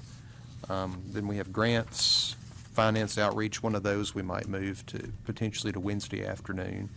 And then our lunch, followed by our continuing education committee. And then we do have a meeting with engineering students and perhaps faculty that afternoon at 2:30. We found that Thursday afternoons is usually a good time to do that, to do some outreach to the students. Fridays, clearly, that's a bad time to do outreach. So Thursdays has always worked very well for us doing that. And usually we do like a licensure promotion spiel for that presentation. And then we will have a tour of the Engineering and Science Building, their new building, that afternoon as well, tentatively scheduled for 4 o'clock, so that should be interesting.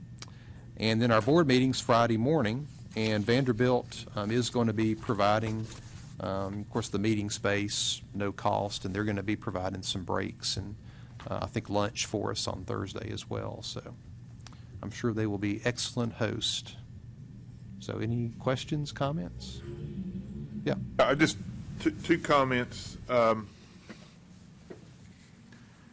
Law and rules, what new law and rules will we have potentially to talk about? And the only reason I'm asking is, well, it's probably another reason too, but we talk about those in our respective committees, architect and engineer, before we go to law and rules. If there are not many of them, that works out pretty well, but sometimes we almost have to circle back and if there's questions to ask, and I didn't know how many we might have if we need to allocate a little time afterwards to kind of say, yeah, that sounds okay, or because we do make some changes sometimes in that process, and just wanted, I didn't know. I don't think we're going to have very many. The main ones to consider at this meeting will be continuing education rule changes, which, yeah, that prompted me to realize that we need to schedule the continuing education committee to meet before law and rules. Okay. Yeah, because we'll be finalizing some revisions to those changes in October. So, yeah, we'll definitely do the CE committee before then. But I don't think, other than that, we'll have that many changes to consider. And just in years past, we've had a few of those things that have kind of been somewhat iterative, where we've talked and we kind of had a position, then we went in law and rules, and it's like, well, we need to change this a little bit, and I almost felt like we might need to go back to our engineer or architect committee to just make sure that we're all on the same page. But I mean, if there's not that big of a deal, then that's fine. The second one is, and this probably is also directed to Casey, because we talked a little bit about it yesterday in the engineering committee, just a little bit about it, was decoupling, which has been on our radar now for a little while. Is it appropriate? I don't want to try to squeeze or anything, but do we have some sort of consensus, or do we need to have a discussion with some of the leadership of the professionals? I mean, what do we need to do? Because really, we're kind of at a position now where that item is going to be an unfinished business item on our agenda until there's some impetus to move forward. And I didn't know where you were, where they were, where anybody was to move forward. Does that make sense? Well, I mean, I'm just trying, if there's no new information, then it's just kind of a wasted topic to put on an agenda item. It absolutely makes sense, the question and the concept of this unfinished business. I was going to talk to John after this. I'm putting together a small committee that is representative of the entire engineering community, not just particularly the two associations, although TSPE is sort of chairing that committee.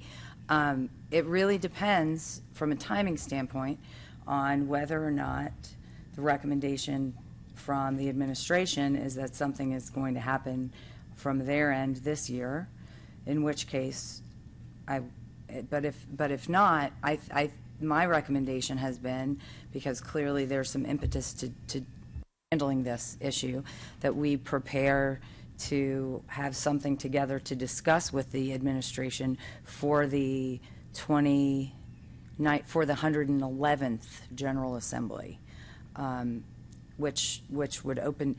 That said, I would appreciate if someone would holler at me if we think it's going to pop up prior to that, that is not coming from us, if that's fair.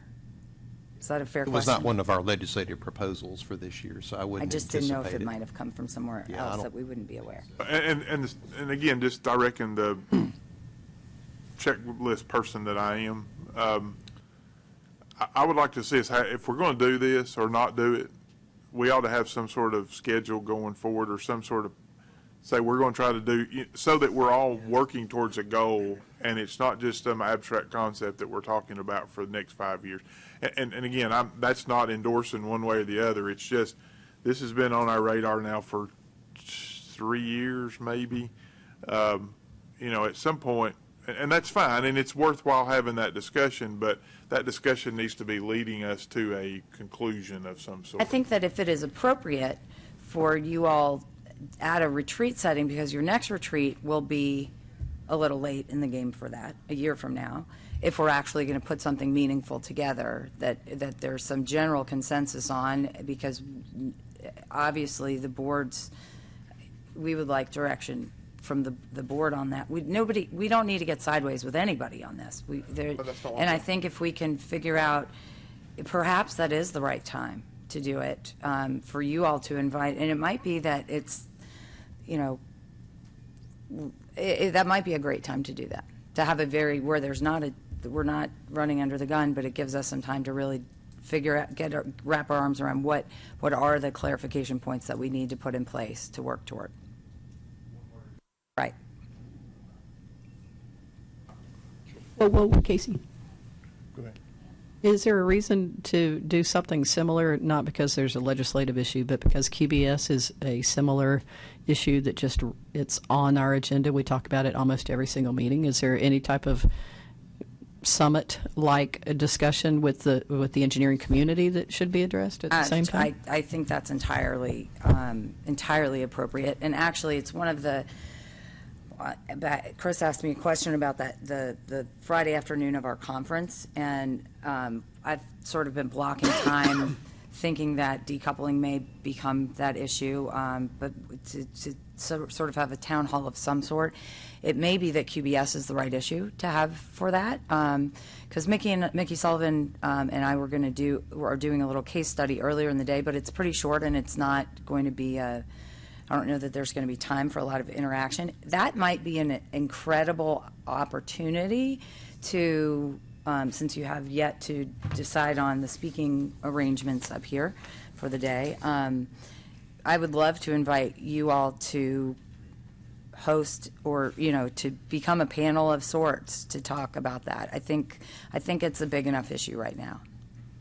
That would be Friday afternoon, which is also that transportation working groups will be going, so it doesn't have to be all of you. I'm not asking for it to be all of you, certainly, but I think it would be a good opportunity to plug in at some point for an hour or so to really allow people to ask those questions. And it may be, I don't know, y'all can decide who's appropriate to go, but it may be that attorneys and that maybe that would help people understand. I don't know. John also, I clearly mean, but I'm happy to figure that out. Right now, that is a pretty open, good agile piece in our on purpose. I've left it just to see what rises to the top. So I think that makes a lot of sense to tag it on with your case study with a QBS panel discussion after that.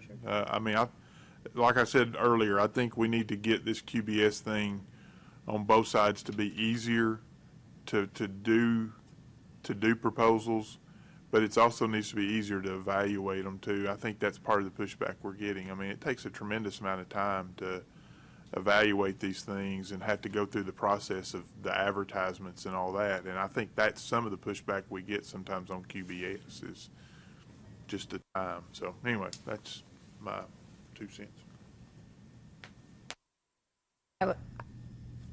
As we flush this out, if you all, as you discuss who's allowed to speak on, you may make a general discussion about those topics as opportunities, and then we can flesh out details of how that works, if that's appropriate.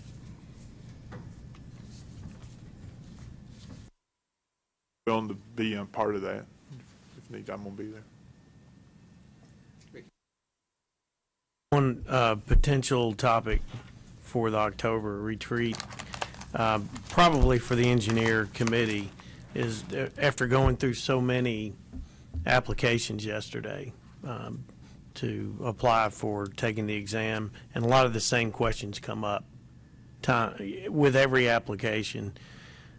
It could be worth looking at our reference form. It struck me that how little we get out of our reference form compared to the topics that come up when we look at information, and there may be nothing we can do about that. And we may have beaten this up in the past so that we don't even want to talk about it. But I had the thought, so I brought it up that, I don't know if there's some questions we could be asking, because we keep coming back to these same issues so just something we might look at in that committee meeting.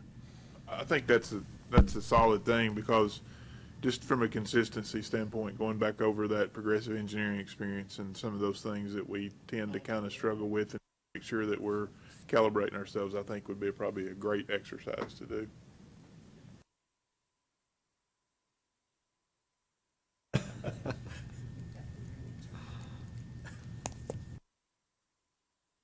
Sorry, yeah. Do you want to have your meeting now? We don't have time now. You were in danger of beating my record, and I was trying to stall you. I know. 10 after 12. We are down to the 2018 meeting schedule. I can direct y'all on that one if you'd like. It's page 109. It's our meeting schedule for next year. And I put a few other meeting dates on here as well, just for your information, but we'll focus on the ones in bold. For next year, we've got, I've identified February 14th through the 16th as potential dates for committee board meetings. And just to clarify, usually, of course, we only have meetings over 2 days. In this case, the 14th, it's a Wednesday, we would have committee meetings in the afternoon, and then the board meeting on the 15th the next day, usually just in the morning. But we block out the afternoon of that second day and then the third day for formal hearings if we need it. So too often we don't need that additional time, but that's just for planning purposes. We schedule those just in case we do need to schedule a formal hearing for one of our meetings. So normally, though, it's only going to be Wednesday, Thursday that we would meet. And then for April, put down 11th through the 13th.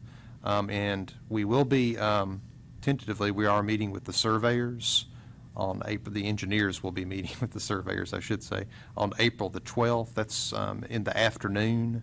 Should be after our board meeting concludes. That's time that the surveyors have blocked out for us to potentially have the engineers meet with them, because we've done that every couple of years, had a meeting with the surveyors, and the last one was last year in 2016. So we were hoping to get that coordinated for next year as well.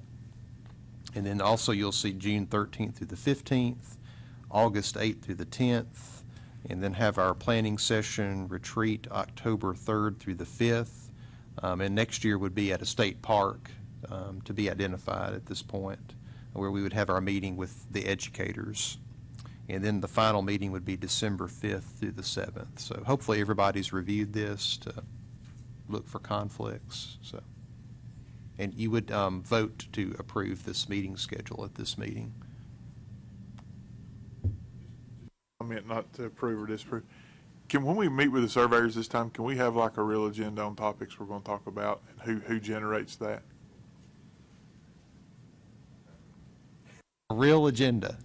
All right. Yeah, I know last time I had asked for topics from I think you guys, the engineers, and I think the surveyors had their own list of topics. I just want something so we can. Yeah, and I think in that case, I think the surveyors were the only ones that submitted any ideas for the agenda, so. Go off into deep space. It wasn't me. It wasn't me. But the agenda's up to y'all, so hey. Are we leading it or are they leading it? Last time the surveyors led it. I think they would probably, technically they would lead it again, because they will still be meeting at that time. It'll be part of their surveyors board meeting. So I think the chair of we're like guests at their meeting, basically, is how it's going to work.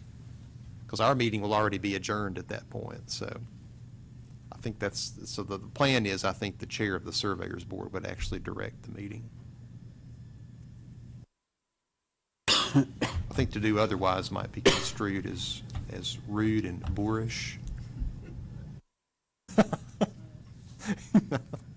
Could contact the surveyors and tell them what agenda items you'd like to include in there. We may or may not have, and they may.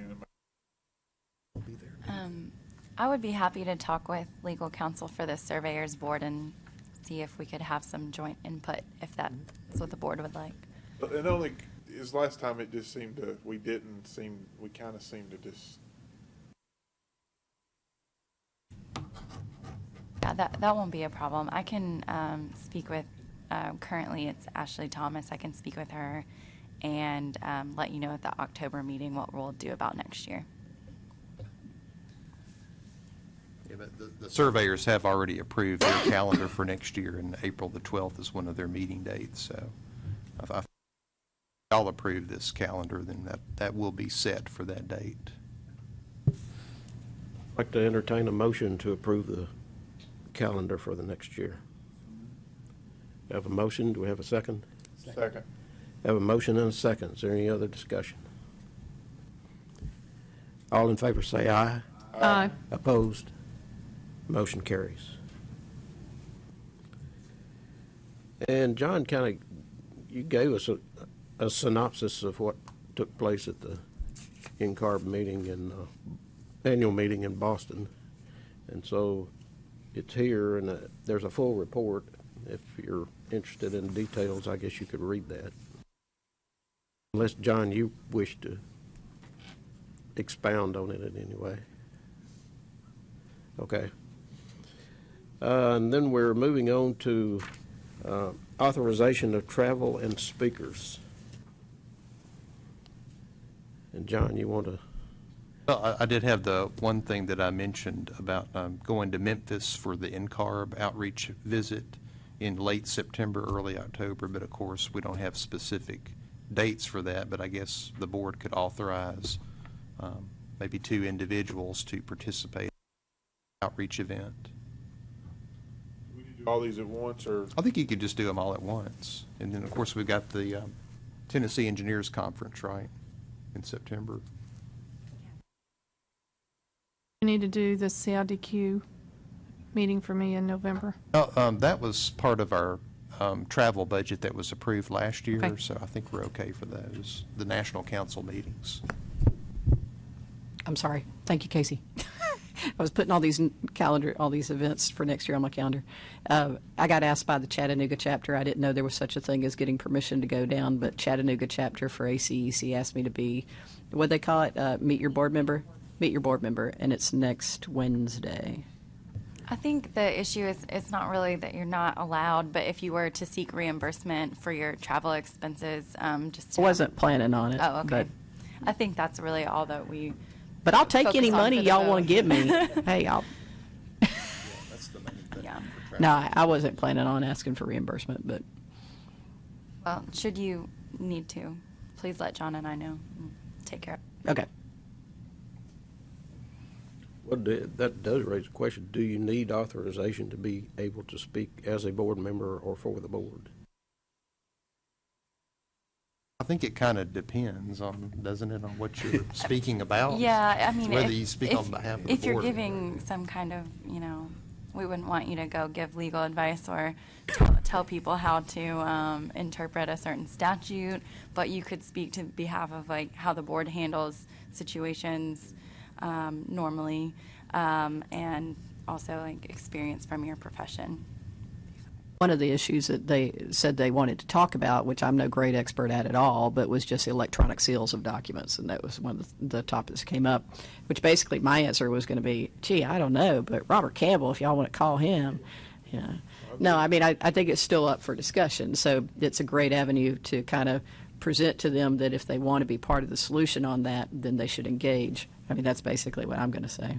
And we have a note from Jennifer with regard to what TDOT's looking at doing, so that's a starting point. Things along those lines are fine. If there's anything that comes up that may be controversial, if you could run it by John or I first would be good, but I think otherwise it's fine.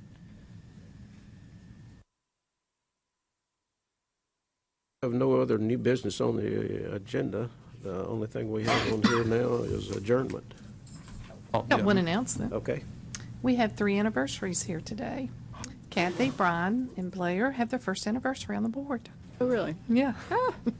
Did we vote on the calendar?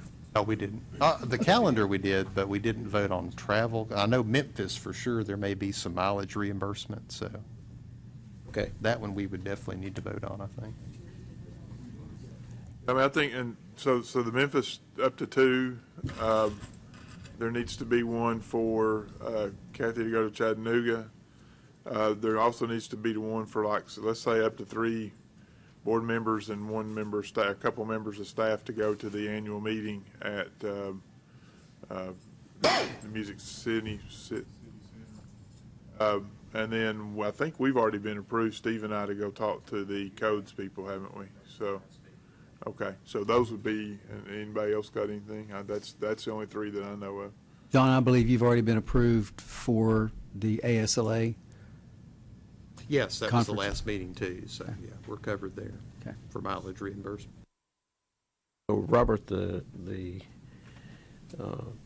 travel and speaking that you have brought up, you want to put that in the form of a motion? Yeah, that we approve those? I make a motion, we allow those 3 items, the up to 2 for the Memphis NCARB, right? Is that what it was? Up to 3 board members and 2 staff people for the Tennessee Engineering annual meeting, and what was the other one? Kathy to go to Chattanooga to speak to ACEC chapter, and that would be my motion. We have a motion. Do we have a second? Second. Have a motion and a second. Is there any other discussion? There being none, all in favor say aye. Aye. Opposed? Motion carries. Now we might have a motion to adjourn. So moved. We have a motion. That was quick. Yes, it was. Do we have a second? Second. Have a motion and a second. All in favor say aye. Aye. Opposed? Thank you. So, Thank you. I'm Good to see you. chairman of the finance I committee. take it am you I? got back in time for your family dinner? Congratulations. You had- I did. What were you, did you tell me you were doing barbecue or something, or what were you doing? Barbecue, The yeah. difference is people get electronic convenience. Electronic convenience. I'm sure you do this too, where you've got your seals saved electronically as a JPEG, and you have CAD technicians. So it's here in town. You would have a Oh, JPEG yeah. and convert it to a PDF or something. Actually, Sealed. Robert and I I've were done there last year, I believe. Did Ben go with you? No, he didn't. That's all you do, but that's electronic. And again, that's a. Make with sure I this don't have is another digital, board it's meeting, actually but- password protected. You can, that's where it automatically inserts it into a certain location in every sheet. And that's what we're talking about. You're taking a vacation, that's good. That's the first one in 5 years, so I need it really bad. Bentley's got one. Italy. We do That's why I one. can't call I it. don't know. There are a bunch of So, PDF. ASID has taken 20 designers from Tennessee. We're going as a group, so we have a tour bus and all that good stuff, so. There are several. Days. There's a bunch of. I've never been away that Yeah, long, and I'm so it's trying gonna be think hard. Intrust, I think is one of the big ones, ENTRUST, that's what we use. But, like an AccuSign, or sign or something. I mean, there's a multiple. Board members probably Yeah. will, but Yeah. that's because they. Yeah, we, That'll give you a little whatever. Sorry. There's something else that came up that was a request. Don't have a board meeting scheduled.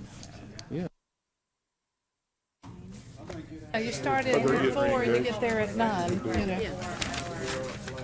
Yeah. Before Halloween. Well, I did buy compression socks State Building because Commission. trickery mine's going on. Technical supplement.